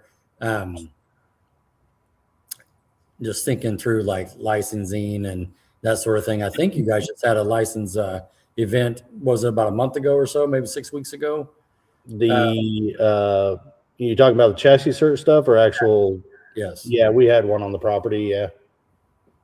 We can't change it anytime soon because we're still nose deep in reading the 2026 NHRA rule book. That's my light reading. So that's one of the number one complaints we get about it is the licensing is so crazy to get. Yeah. I did reach out to our Division 5 director and want to meet with him on site to see, because there's rules and then there's rules. And I need to know which rules I can get by to get these people licensed without crossing every single box, because it is exhausting. Yeah. And some of it, obviously makes sense to them, but the lay person and the normal person is just like, why? Some of it's just totally insane. So we're going to try to see if there's anything we can do to make that licensing a little bit better. So he's supposed to be coming out of the track, within the next month or two to meet with me in person. And I got to meet with them on some of these digital tech card stuff and make sure they're approving. They pseudo approved it, but they need to see it in action and know my process, make sure I'm not circumventing any tech inspection type stuff, which we're not. We're just simply printing it out at your house and you bring it to tech and you still sign it in person and everything. Yeah. Right. There is an opportunity to do digital signatures. That's what I need to talk to them about to make that even easier. But that I'm not too worried about because I still took off so much time out of the process and should be a very quick deal. I want people to show up at the gates, get in and start setting up, not just sitting in line, waiting for a tech guy to come around. And we got other tricks up our sleeves. If that doesn't make it even faster, we'll make it even faster. But got to take it step by step. There's so many steps involved there that we want to make sure we're following all the rules for that. And, I got all the track stuff working under my racer number, but I want to make sure, I send 2 cars down track. They can't look at each other's time slips if they don't want to see it. Okay. Right. And try to look, because I also had a feature in there that I had to take down because AJ brought up a good point, which again, that's from me not being competitive racing, but I had it set up where your pit crew can watch on their phone your live data going down track. So they could be logged into a portal, and when you take off, it's going to show your reaction time right on their phone. It's going to show their 60 foot. Well, they could easily radio into the car or put it on their phone themselves. Right. And see both lanes and go, oh, well, he messed up. I don't have to do nothing. Or, it takes some of that competitiveness out of it. So it's stuff like that I need to make sure I don't overlook and cause a big problem. Mm-hmm. Wow. Yeah. But it was cool. It was a cool feature to have and look at and work on and Sure. stuff. It's there if I ever want to enable it. But maybe test tune nights, you can do it with your pit crew, because you can add pit crew to your profile online, and those people can edit your stats for you or do whatever you want to get your tech card ready for the day, and they can watch your data. They can look at your time slip. So as they're walking back to your trailer, they can already be looking over what they need to do to the car. Mm-hmm. Right. So yeah, it's going to be interesting stuff. Like I said, we're not going to be getting rid of any processes because we still got some old guys out there that love the way things were. So it'll always be there. Yeah. But I think drag racing has been set in its ways for so long, and we got newer people coming up, and there's a shift at some point that's going to be, and it's going to make a major turn. And I want to be ready for it and be one of the first to have all this stuff in place. Right. Yeah. But just I think we've seen some conversation in and out on Facebook about 1/8 mile and 1/4 mile. Are the 1/4 mile clocks not in operation yet? But it's. I'm glad you brought that up. Yeah, I am glad you brought that up. So when they put the 1/8 mile in, they ordered the whole kit for the 1/4 mile, and there was some misinterpretation on what that meant. So it's all set up for a 1/4. The sensors and the wiring didn't get ordered. Well, they were there to install it, so they needed it installed. So they went ahead and installed it. They got the pricing for the 1/4 mile sensors and the wiring, and it was to have it installed. It was astronomical. So they're like, okay, well, let's see if all of our wiring's working. Let's see if we like this system, because they went from AccuTime to Portatree, and that's where they left it. And then they left it a little too long, in my opinion. But when I was down there working on that stuff and Portatree was down there, I asked them if we can install it ourselves. And they said, yeah, absolutely. And I said, okay, well, what's that entail? Just buy the wiring and the sensors. Like, okay, how much is that? Because they gave us a price that was crazy price. I think it was like 13,000 for just finishing the quarter. Dang. And I was like, well, how much is the wiring and sensors? Like, oh, probably like 5,000. And the owner was standing there. I was like, did you hear that? We can put the quarter mile in for like 5,000. He's like, oh yeah, let's get that done. Yeah. And then kind of we got these events going. We got the track going. It went chaotic for a while with both of us being busy. And she was under the interpretation that we weren't doing it yet. And I told her, I said, hey, we're going to do this quarter mile soon. And she goes, oh yeah, I've just been waiting on you. I was like, no, I've been waiting on you to order the stuff. So last week, because every time I have a test and tune, Facebook lights up with, is it quarter mile yet? Are we doing? Yeah. Well, I'm losing a ton of quarter mile guys. And like I said from the get-go, I want this open to everybody, all forms of racing. And so Monday, and I don't want to make any promises because that's where I'll get shot in the foot, is Monday we're going to get together and we are going to order the quarter mile stuff. And I could probably have it in 2 days. Now that 2 days needs to have 2 days of me not doing anything. Right. Me and a couple of guys, we can get that quarter mile in, and we want to see it in this season just so we can see what kind of numbers we're drawing on test and tune. Yeah. Because we're honest with everybody. And I put out a thing for our last couple test and tunes that, they weren't scheduled yet. Nothing was on the books. And I put a poll out there. It's like, hey guys, if you want to test and tune Sunday, I'll open the track. I'll open the track every day of the week if people want to run. Right. But it's got to be worth it. I mean, we can't just sit there and lose money because 5 guys want to run the cars. Yeah. So I know what my stats are. I know what numbers I need. I know where I need to be at. If I break even on a night, I will open the racetrack. I just can't lose money and go in the red and go into the next event in the red. So yeah, people reach out and they're like, how many cars do you need? I was like, I need to see at least 30 cars interested in this poll before I think about it. And they reached out to some people. And next thing you know, there's, 30 some cars interested. I'm like, all right, Sunday it is. See you out there. We'll open it up. We'll run. So yeah, that's what's the advantage of being right down the street from it is. And if there's enough interest, I'll open that thing up. The test and tune, is that crowd, they're probably going to favor the quarter mile stuff, right? So the maybe more like the street crowd guys with their newer-ish cars and stuff, they will probably want to race quarter mile, race each other, and the quarter mile is probably more interesting to them, I would assume. Oh, absolutely. Yeah, that's where because we saw the car counts, and the reputation's still not the greatest out there, but it's getting there. And we started out our first test and tune with like 18, 19 cars, and then we went to 37, then 48, and it's kind of getting out there where we're going to kind of hit a soft spot. Probably 50, 60 cars all we're going to see on the 8th mile. Because you got those guys that do a lot of work their cars. They can't beat on them every weekend. They just can't come out and have, a quick test and tune and then turn around the next day for an event. Right. Yeah. So it seems like I'm going to probably end up with, just spitballing probably 40, 50 cars if I say quarter miles open. So that put me at about 100 cars. If I could have 100 cars, I'd open every single Friday. That'd be great. Yeah, I'd run that track every Friday as long as they want to run. Man. So we like doing it. It's not something like, oh, we got to go open the racetrack today. So we look for reasons to open the track, but it just has to make sense. And hopefully those numbers get there. And it won't be a question of if we're opening it that weekend or not around a big event. Just open it because we want to open it and everybody's ready. Let's go run some cars. So right on. On those test and tune, will the concession stand be open as well? Some burgers. It's going to be kind of hit and miss. So if I have a really low car count, it ain't going to make any sense to open it.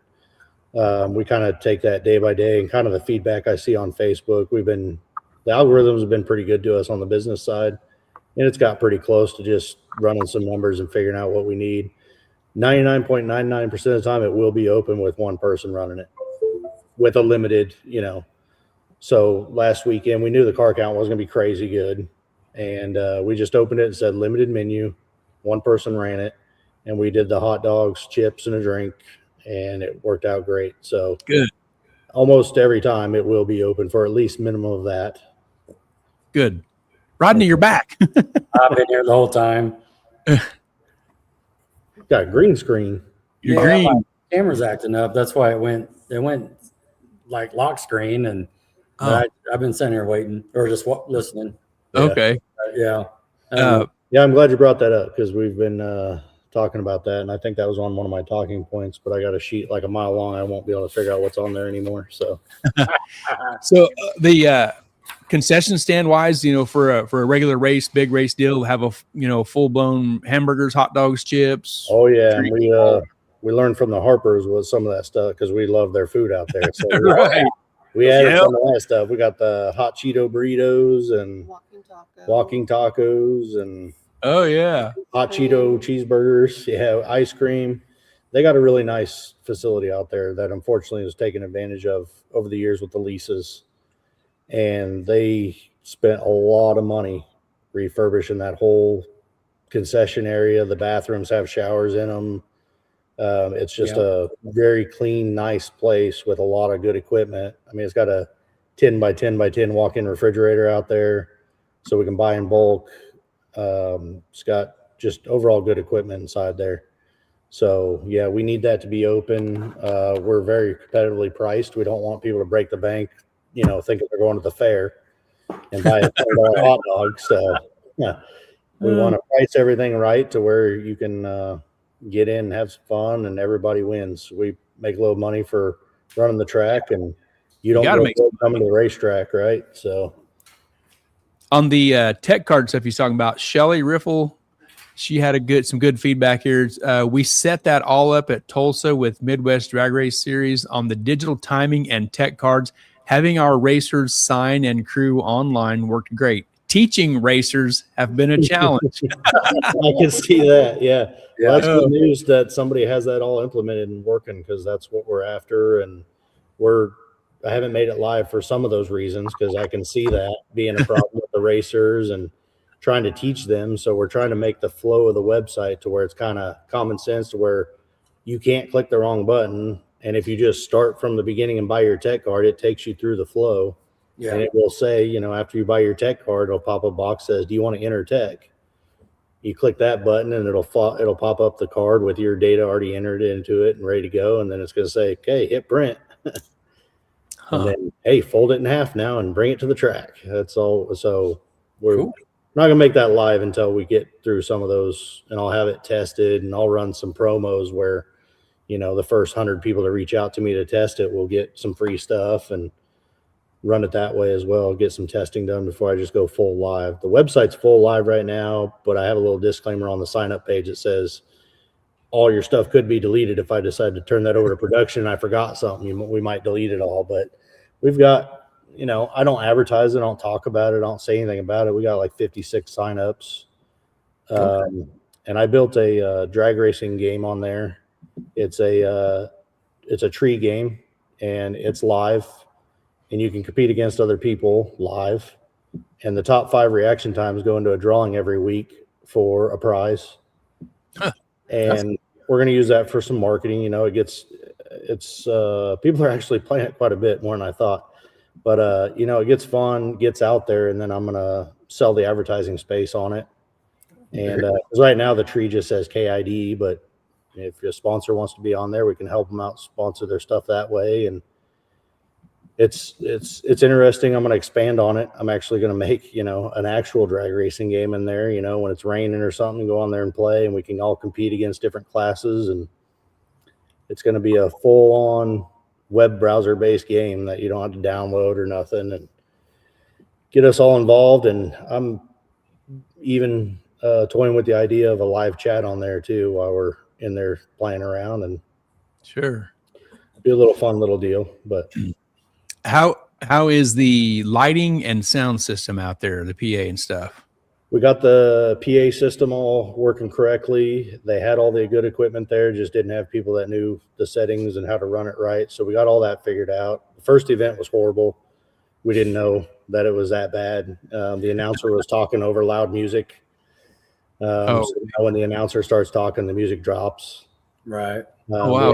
We had more speakers on the poles. We went up with that Duke's rental boom and cleaned up all the speakers. And so the speakers are phenomenal. So we're going to have tons of communication. We're going to have the PA system. We're going to have the text messaging. Not sure if I'm going to do Facebook messaging because it just might be doubling it up at that point, but everybody has text message. Yep. Some people don't have Facebook. So Sure. We'll have the announcements over the announcement. Then we'll have a text message sent to the phones. Anything that's said over the speaker that's of importance will be sent to the phones. And then we have the radio station. We fixed it. We put up new antennas so it reaches all the way to the back corner of all the property. Very clear. So shouldn't have any issues there because we want to keep things rolling. And if we announce a class 3 or 4 times and they're missing 2 people, we're eventually going to make the call where on number 3, if you're not there, we're going to put a cone in the lane and be like, you're out. Gotta go. If you didn't make that call, we got to keep things moving and entertaining. So we got that going. The lighting for the pit area and everything is great. We definitely need some improvements on the track itself. They kind of have the lighting a little too far away from the track. Racing wise, it's all right. It's going to be fine. But for us standing on the track, looking at oil debris or anything, it's very hard to see. Hard, yeah. So we are going to have to make some improvements there, which we will over time. And that facility, like you said, bar to bar is now part of that. So Yeah. when we turn on our lights, it lights up all of bar to bar and our facility. So there's a ton of lighting. Oh, wow. Yep. But The tree is really bright. The new tree. oh yeah, the new tree from Porta Tree that we got in last week or 2 weeks ago. Mhm. I don't know. I'll have to get some feedback on that. See if it's too bright. Oh, Yeah, I might have to shine a light on it to dim it down. But yeah, I already took the blue light out of it and changed it with a different one because the blue light coming on blinds you. You can barely stare at the tree. So it's all brand new stuff, all brand new bulbs. It's all aluminum tree, stationary bulbs, so the bulbs can't drop on us. It's a very nice unit. They got the biggest and baddest one they had, and I can't put it up by myself anymore. It takes 2 people to put the tree up now. Man. yeah. Swivels on it for making sure they're lined up dead center of the starting line. Okay. In the race, we can measure it and go, yep, it needs to be right there. So it is a very nice setup. And Porta Tree's, when they switched AccuTime to Porta Tree has been getting a bad rap of all these different names that people call it. But I have to say their customer support is crazy good. And on top of that, I can call them anytime, any place, anywhere, and they answer and they help and they don't ask for extra money and all this stuff. And there's the kid She's got back, Hey, from the back party. from swimming. Oh. All right. Who is that? What's her name? Cameron. Hi, Cameron. I'm Gary. Hi. You're live on this show. Oh boy. She's the one all we're your trying to get friends. into the junior dragster. Yeah, we're trying to get her into the junior dragster, but she might be too much of a girly girl. She might get too hot. Okay. Oh, there she is. Bro. Her pushing the car. Oh, look at you. Ready. Did she make it move? Yeah, got to keep them intake air temperatures down. That's right. That's fine. Oh, there she is again. There's your driver. Yeah, Cute. that's going to be her car someday. Oh, All man. right. Because we have, I'm building a twin turbo Camaro that I'm going to be racing competitively. I'm ready to pull that trigger and start racing competitively. Yeah, I see you were too hot. And yep, that's my twin turbo Camaro I'm building now. That you Okay. were gonna give to me when I was older. Yeah, she You can have wants the G8. she wants a pink Camaro, like the one that used to be out at. Yeah, Calvin used to drive a pink Camaro. Oh, yeah. She Which one loved don't? that thing, and that was favorite, and that's all we did is walk around and look for that car every time. And Oh, man. Funny. so we have me and a couple other guys that got some really good cars built this year, and we're going to be competitively racing. So I'm going to have to put that in my schedule somehow of all this. Yep.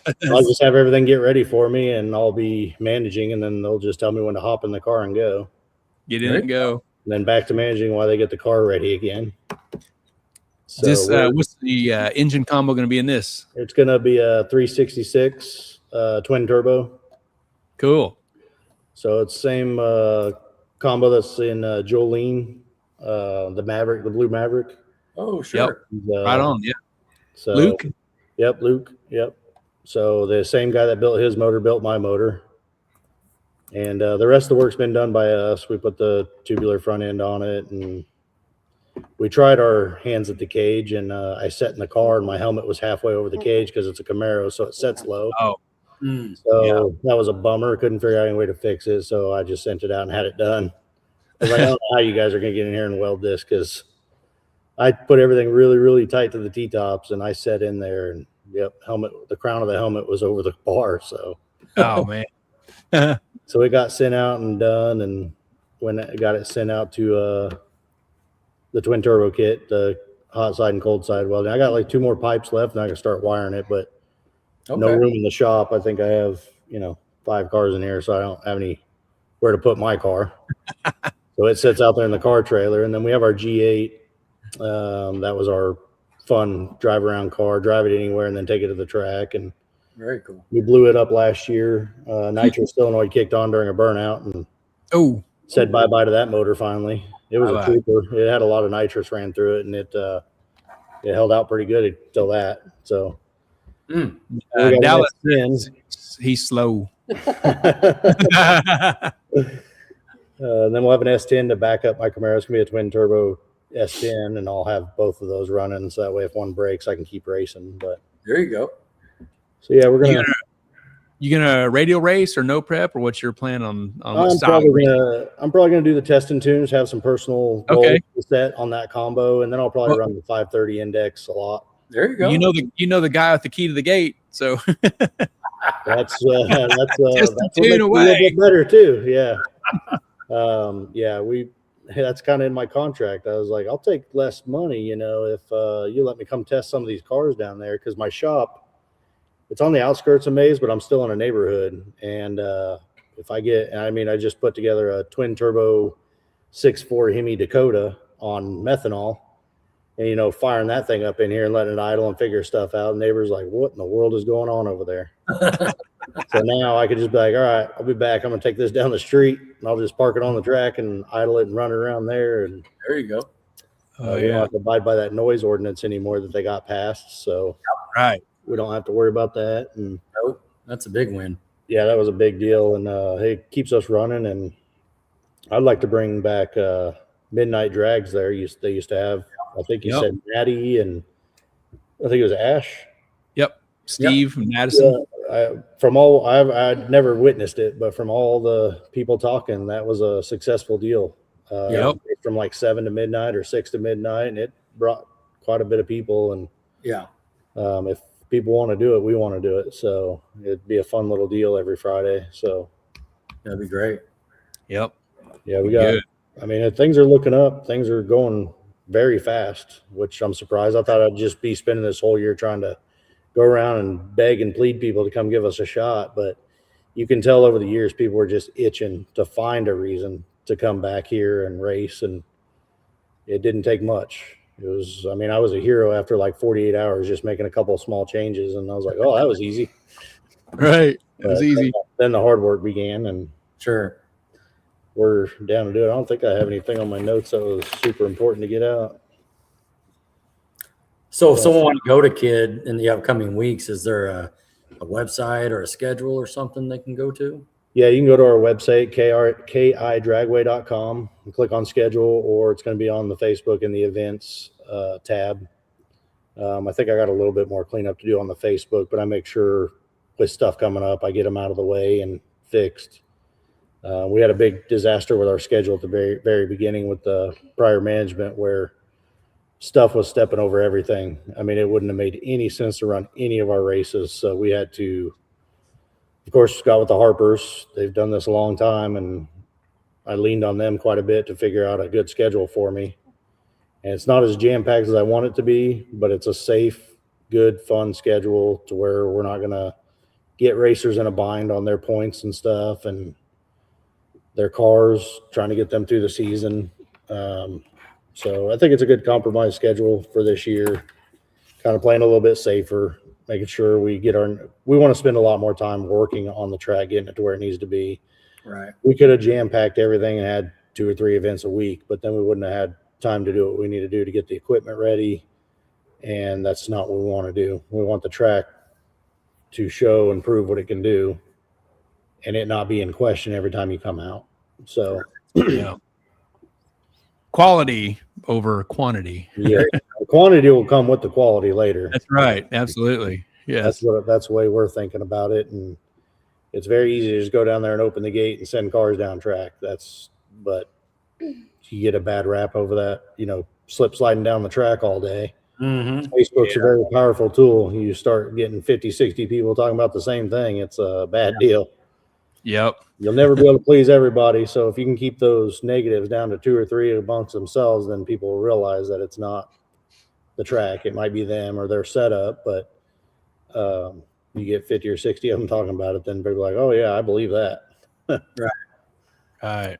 No, it's definitely a powerful tool both ways. Gary likes to say about advertising, use Facebook and to get it out there and get your, schedule or upcoming events and that sort of thing. Anybody, just any person that's doing something. Yeah, back to that Facebook deal. So I run the Facebook. My wife helps me manage look at the messages, make sure I don't miss any. And then here recently, a few weeks ago, I got AJ on board to help me manage the overall look and feel of it. And if I say something, say something, he's going to be on me to be like, hey, I think one time I put on there that I was slick prepping one lane and something another. And he's like, that's the same prep. I was like, oh, duh. He's going to be moderating you. So yeah, he's like my moderator. He's not there to moderate the people. He's there to moderate me. You. That's great. He's helping out with looking over stuff, answering questions quickly if he can answer them. And that's great. Because I don't want to have, when I first took over this Facebook, there's like 50 or 60 unread messages. There's, people ask questions all over the place, amongst other things that I won't get into here, but sure.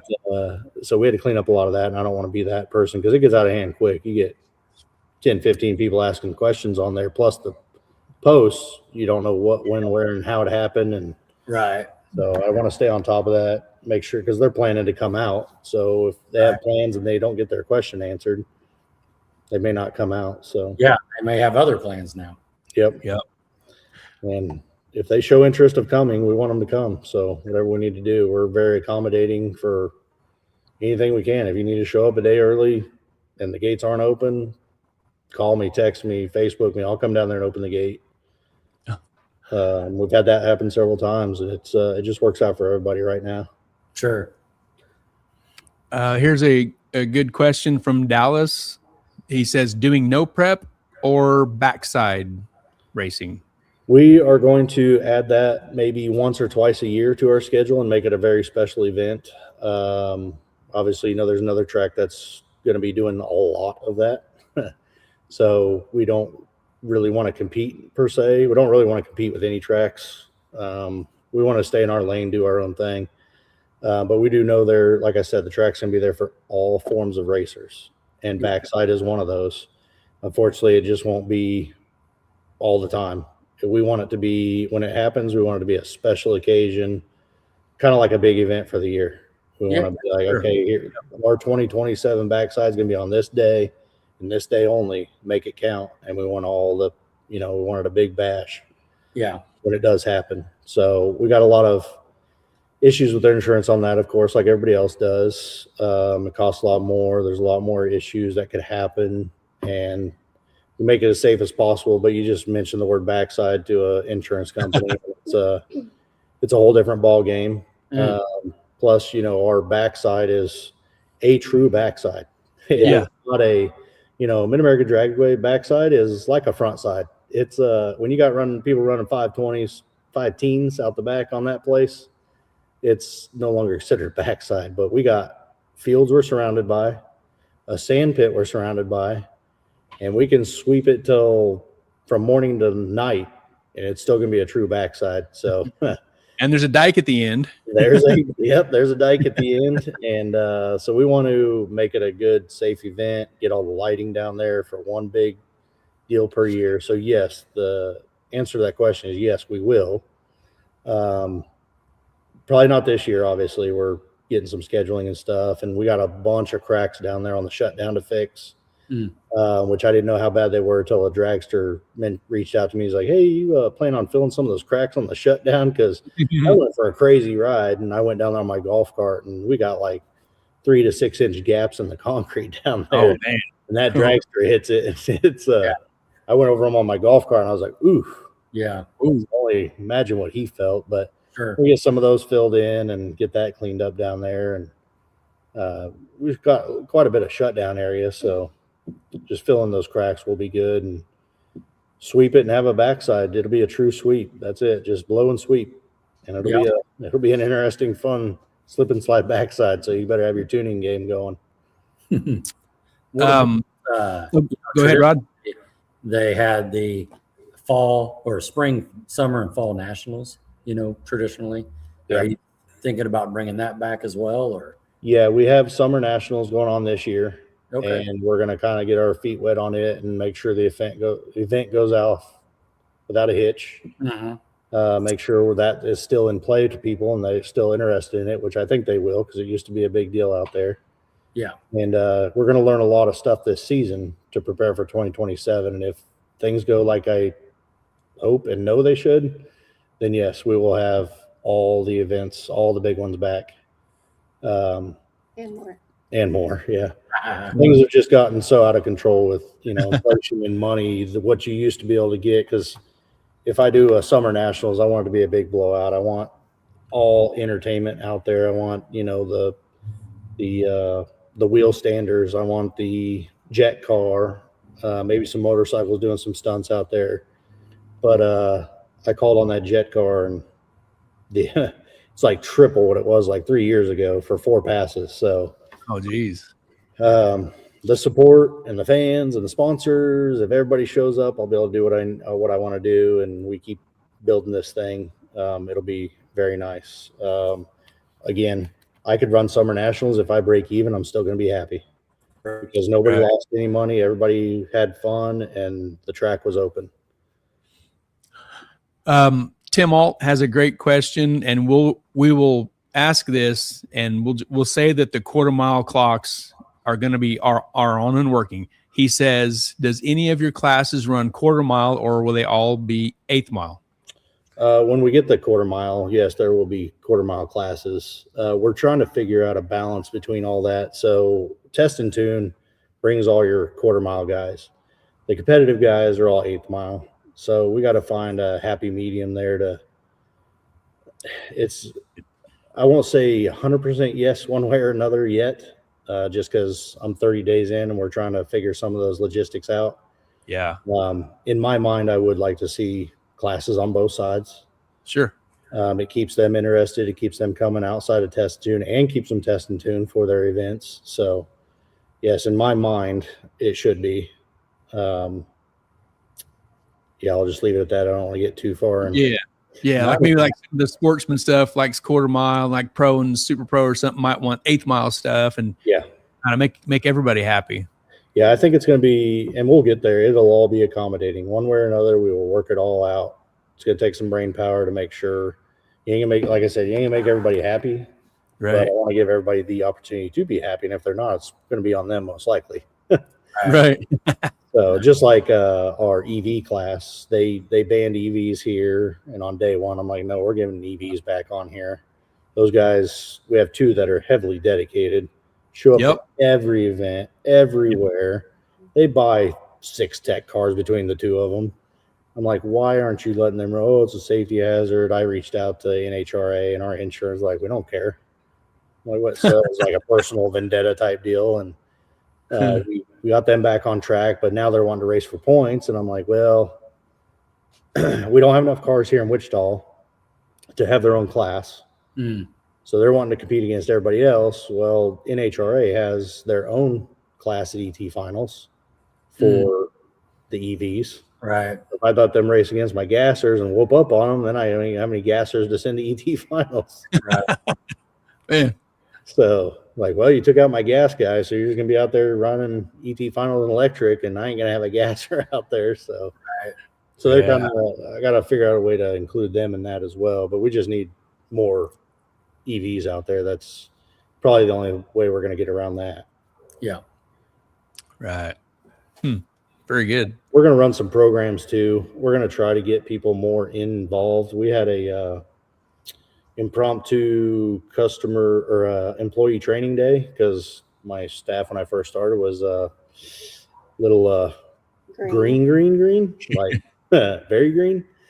And so I did a impromptu. I just told everybody to invite their friends, family, relatives, whatever, with a regular car, no street cars. We're going to run like a regular day, and they're going to be our drivers. And we're going to go through the paces and see how we stack up, where we need to improve. And that ended up being like the funnest night.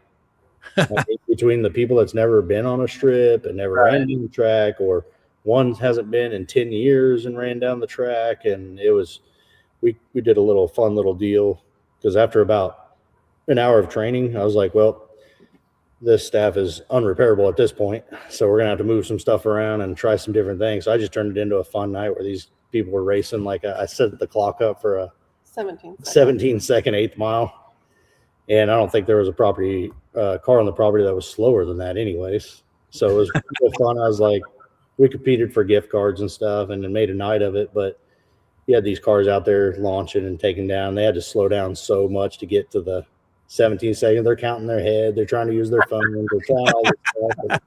They're seeing how hard it really is non-competitive and trying to hit those numbers. And I'm like, okay, now try this with a crowd full of people. You got your burnouts. You got all your stuff you're thinking about. And then you try to hit, and you're teasing about reaction times. And Right. so I want to open up we want to do a drag racing learning deal where we do a pre-sign up. Once we get to 15, 20 signups, you pay $15. You come in, we show you how to drag racing works. You bring your own car from the gate to tech to your pit to staging to getting in line to figuring out what bracket you'd want to run or where you'd want to race at, and send you down either by yourself or us in the car showing you how to do it, and just getting people involved. Because I think people are so intimidated on testing 2 nights. Even there's too many people, there's too much going on. Yeah. I can just tell by their facial expressions in the stands that they want to be out there doing it. Right. But they're just too intimidated. And I just want these no stress, nobody care type of thing. We'll have staff on board to ride with you, help you, take your own car. We'll take you in one of our cars if you don't have a car, just to get the experience of what's going on and get more people involved. It's a great way to get more customers. Yes. Yeah. You get more customers, and people don't realize you don't have to be a millionaire to race. There's a spot for you to race. Yep. Yeah, we have our fast cars and all these crazy stuff going on, but there's a slower index you can run. Right. These days it's still kind of fast, but even testing and coming out and having fun with your personal vehicles, you can still do it. Very cool. Yeah. Jason Cypret says Ozark has a drag racing 101 a few times a year. That'd be great. Yeah, that's kind of what we're looking after, or something like that. And we'd probably want to run it more, and it kind of just depends on the signups. We'll just do a deal. They actually had a good idea of doing it here. They just didn't have it planned out or nothing. It was every Tuesdays. Training Tuesday. It was called Training Tuesdays. Okay. And they advertised that not only was it training, you got free tacos. Oh, You got your I need some vehicle- training. You got your vehicle worked on by trained, experienced people there. yeah. So when I showed up to the first one, there was about 10 volunteers that knew about cars. Only 2 people actually showed up, and one of them wanted me to fix their Holly for them and get it hooked up to the computer and download a file and upload a tune and all that. That's what we was there for. So that ended up costing them, I think they were in the hole like $600. Yeah. And they were going to do it every Tuesday. I was like, well, let's cross that off for now until get it more organized. It's a great idea, but not to that caliber. I mean, we can't sit there and tune people's cars for free. I mean, that'd be And feed them tacos. I'm tuning cars and eating tacos, and what you normally charge $3.50 an hour for is done for free. Like, we're gonna have them lined up out the street. Yeah. But yeah, it's definitely a good idea.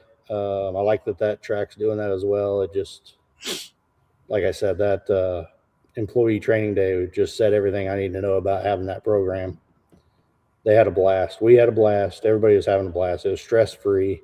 You're laughing and carrying on and making fun of each other, and the reaction times were hilarious.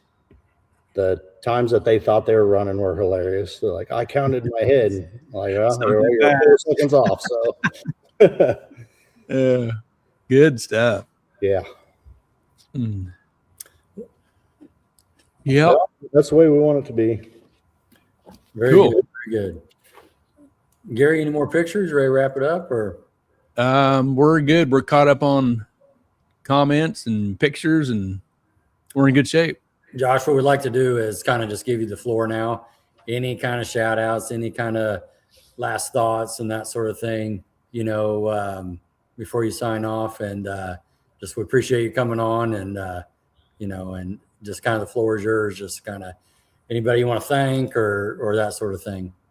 Well, first and foremost, I want to thank you guys for having a platform here for us to get out. It's been kind of hard getting around on Facebook and people meeting us for the first time at the track going, who are these people, and trying to introduce yourself without. I'm a big person where I don't like to have my name out. Like, I just like working on the stuff. I'm not one of those guys that be like, my name's on everything. Right. I'm Josh, I'm the track manager. And I told staff that I'm like, positions don't matter. I'll do whatever we need to do to get through the day. So I can't believe how much you've been at MAD and how much we've raced at MAD, and we've never met. That's funny because a lot of people say the same thing, and I tell them I've been out at MAD standing on the starting line, and nobody knows. I mean, there's a handful of people, but for the most part, nobody knows I was out there. Nobody knows what I was doing because I stay pretty silent. I just do my own thing. I don't, you know, try to name drop people or anything like that. And right.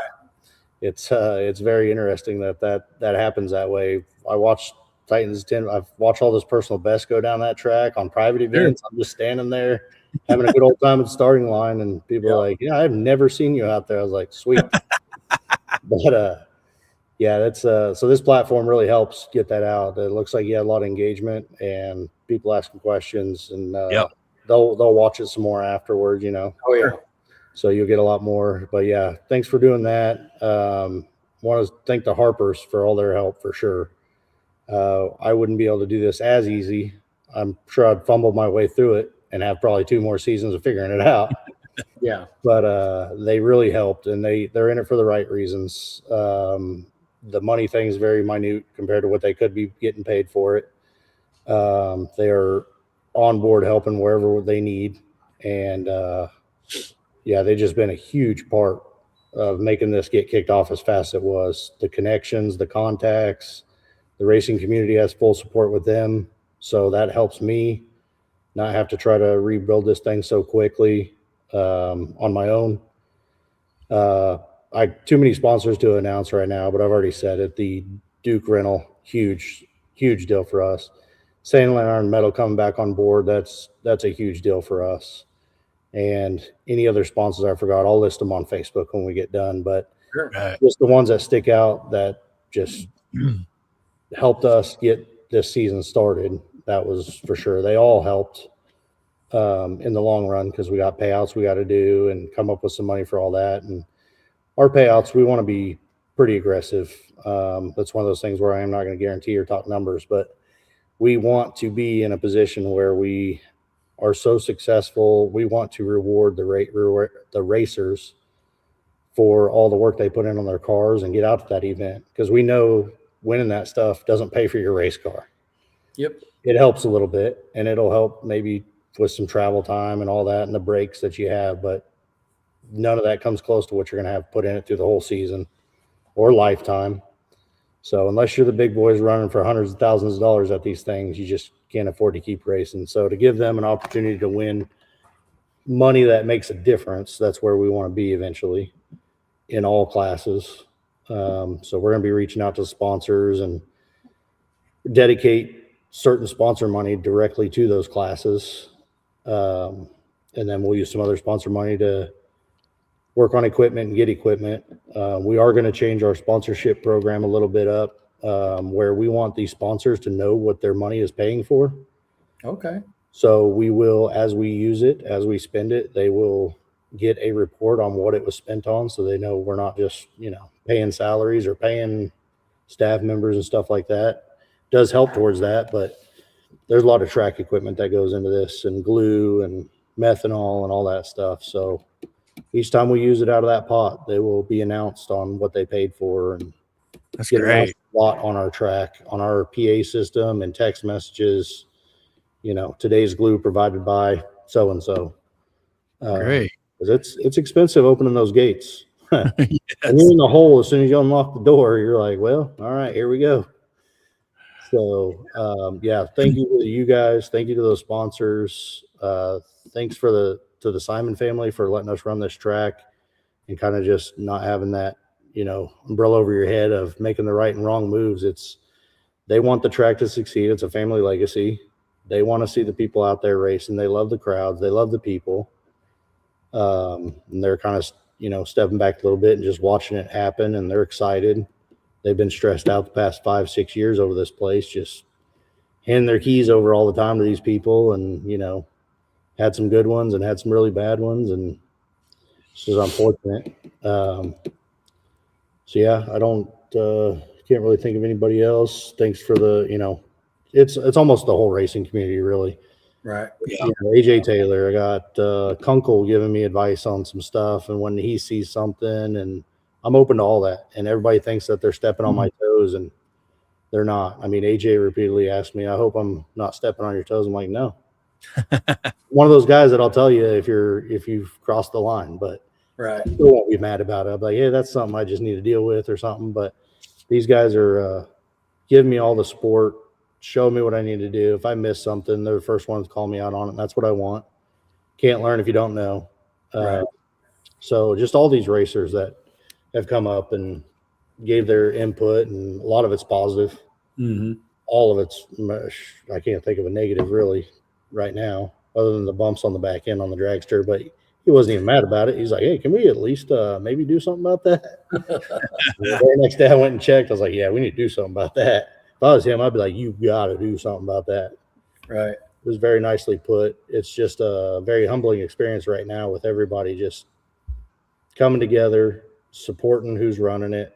Doesn't matter if it's me or somebody else, just having the support.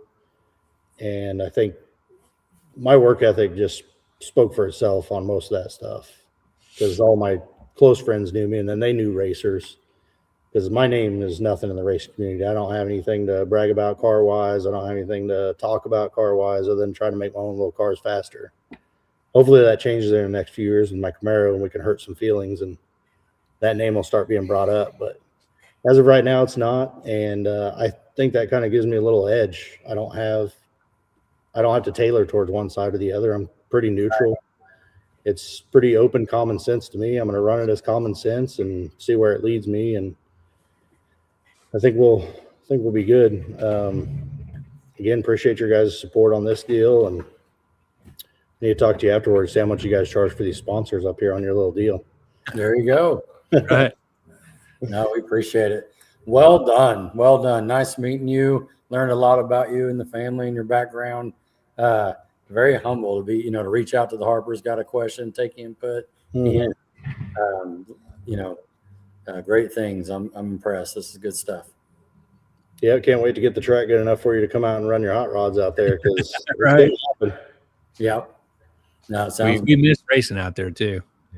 Yeah, a lot of people did. We'll get it right. We'll get it going. And like I said, the family has already committed to me of resurfacing that track someday, and I don't think I need to make up for it in these first couple of years. I think if they just see it and see that it's coming, it's ready to go. So It's been talked about for many, many years. that'd be really big. Yeah, those many years came with many losses of income. So Yeah.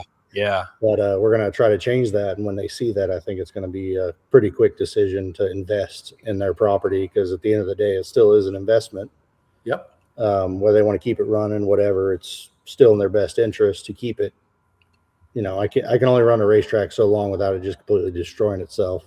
You're right. A lot of fast cars. I mean, that surface has been there a long time. Yeah, that's right. And the fact that we're even able to race on it today is kind of crazy, but Cool. Very good. Great show, man. You did great. Good job. thank you. Yeah. A lot of fun. Nice meeting you and your wife and your daughter. Yes. Good. Meet you in person soon. And we'll see you in person soon too. All right. Sounds like a plan. All right. Thank you so much for your time, and your wife. Thank you for letting us have him for almost 2.5 Oh, I hours. forgot to mention, I better mention her role at this racetrack. Sure. Oh, yes. If I don't, I will hear about it all night. She's we already already know she's the real boss. she's already mad that I called her a floater. So she was my position title I wanted was not PC. And so he gave me, what is the title? Yeah, she wanted HBIC. Yeah. That works. So, but So yeah, if you see Sounds me at the good. track, just know that's my real title. Okay. And so track, her role at the track, she's been with me all through the mad stuff, the late nights, the learning every aspect of it, and now kid, and she can pretty much open the racetrack herself. She can, well, not this tree because it's too heavy, but she can fire up all the computer equipment. She can open all the gates. She knows the concession. She knows how to run a test and tune on the computer if we need her to. She can pretty much run all phases of it. So I got that going for her. She works from home, so if I'm busy in the shop and we got a race night or something, I can have her run down there and get things fired up for me. So Yeah. Great. I call her a floater because anywhere I need her, I can radio her and say, "Can you do this? Can you do that? Hey, I forgot to hire somebody this weekend for the ticket shack. Can you run down there? There's 5 racers waiting for their tickets. I forgot to put somebody down there." Right.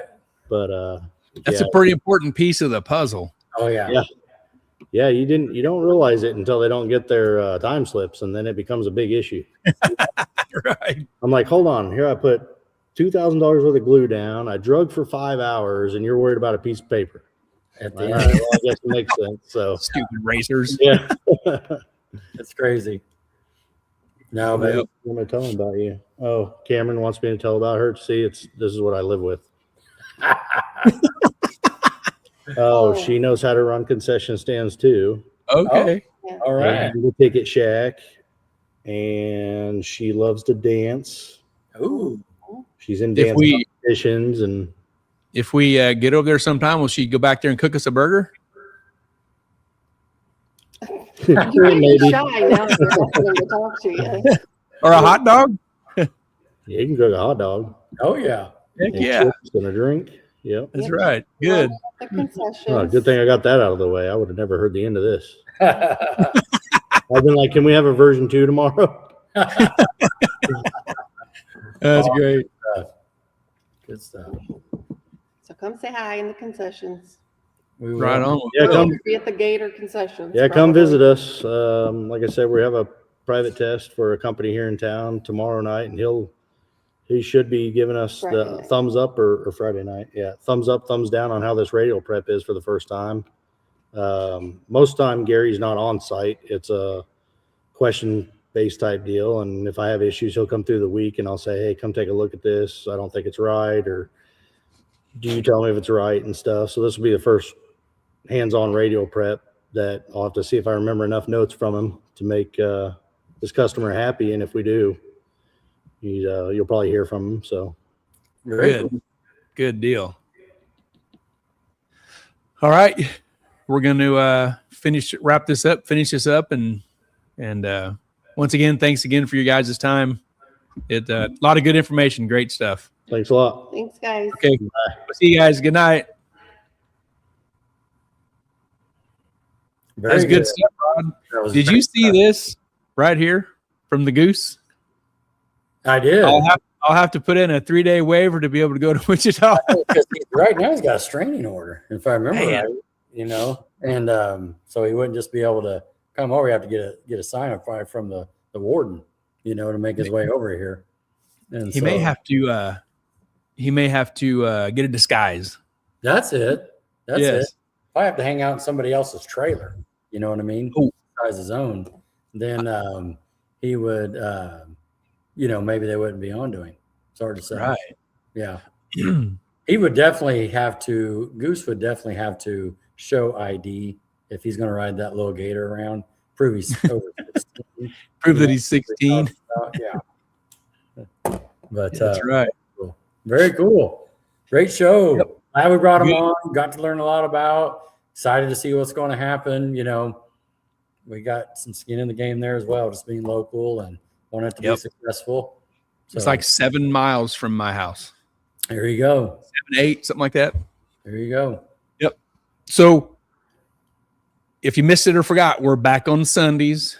We did that test, and we're done testing that. But we're going to Ozark. Get some feedback, and we had to get our feet in there, and so you try it. But we're going to have a Tuesday coming up here after a couple of weeks. We'll go back to Ozark.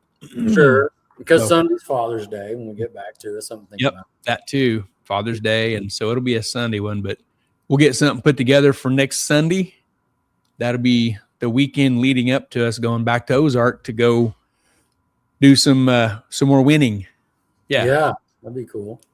Excited to go back to Ozark, and I think it's a ladder situation there too. I have to get with Mark and ask him, but ladder on Friday night, and then we get into elimination. So how it goes. See how it goes. It's always fun hanging out with them guys and race with them guys at Ozark. It's good stuff. Of course, you got Waffle House. I mean, Buc-ee's. I mean, there we go. Doug Perry says, great show, guys. Thanks for all you guys do. Congrats again, Gary. Couldn't have went to a better person. Thanks so much, Doug. Appreciate it. Yes. And Lynn Benson Shellhorn says, congratulations. Lynn Shellhorn is my good friend, Scott Shellhorn. We was on the U.S. Navy ship together back in the early 90s. This is his mother. Wow, that's awesome. Now, just real quick, are you talking about the 1900s? Almost. You said 90s, right? The 1990s is almost. Yeah, that's the 1900s. Yeah. Yep. Was on the ship with Scott for 2 years, and this is his mother, Lynn Shellhorn. Awesome. Yeah. Thanks for chiming in, Lynn. That's what I'm talking about. Nobody yet has come in like, oh, that guy, he didn't deserve it.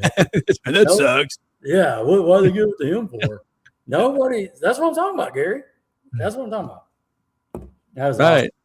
Man, thanks. I appreciate it. Was blown up that night, and obviously you proved it by crashing out while you're eating your dinner. Dude, all these people chiming in you haven't heard from for years and all that good stuff, man. It's just good stuff. It really is. From lunchtime when I fired that off on Thursday until I put it down to go to sleep in my bed, not on the couch, but in my bed. Yeah, that dude was on fire. Oh, I bet it was. I bet it was just where it was to wear that thing. You know what I mean? So, yep, that is awesome. Yep. Sonny Calder, great chat, fellas. Good info. Thanks for hanging out and watching, Sonny. Yeah, thanks a lot. Definitely good questions and comments. Come back again and see us. That's it. That's what it's all about. Well, we're ready to close her down and go to work tomorrow. Let's do it. Monday morning. Let's give our partners a shout out. Titans of 10-5, the fastest small tire series in the Midwest. CMB Chuck's Metal Buildings and Construction. Harry Street Carpet. Ozark Raceway. Mobile Recon Mobile Detailing. Ultra Color Collision Repair. TNS Race Cars. And Sandland Iron and Metal. Great hanging out with these super partners. Thanks so much for your help and partnering up with us in 2026 race season and our podcast season. Thanks a lot. Nothing but a good time. Woo! We're going racing again in a couple weeks. Woo. Let's do it, man. It's time to go. Then there for real be like a summer break for a little bit. All of July, basically. I mean, hey, baby, I might be reading that wrong. Yeah, I don't even want to go outside in July, but we're gonna have to. It's starting out next week now. We gotta go to Florida in July. Yeah, I know. It'll be okay. We'll tough it out. It'll be hot. It'll be hot everywhere. That truck's got AC. Come on now. It better have. Jeez, it better. Better check that box. I need some AC. Yes, sir. All right. Let's now. shut her down and go back to work and make some money so we can go racing. Let's do it. Good job, Gary. Job, Rod. Thanks for your time. Josh and Carrie was great. Carrie knocked it out of the park. Kansas International Dragway. They're coming back strong as ever. Yep. Thanks, everybody watching, chiming in, and see you next week. Good night, Rod. We'll see you later. Right. Let's do it. Oh, I got to get the thing ready. I almost forgot. Let me get there. Ready? Yep. Nice. You about got fired. Oh, I about got fired. I got a different little deal over here, huh? That's neat. Okay. All right. All right. Good night, Rod. Good night, everybody. We'll see you later.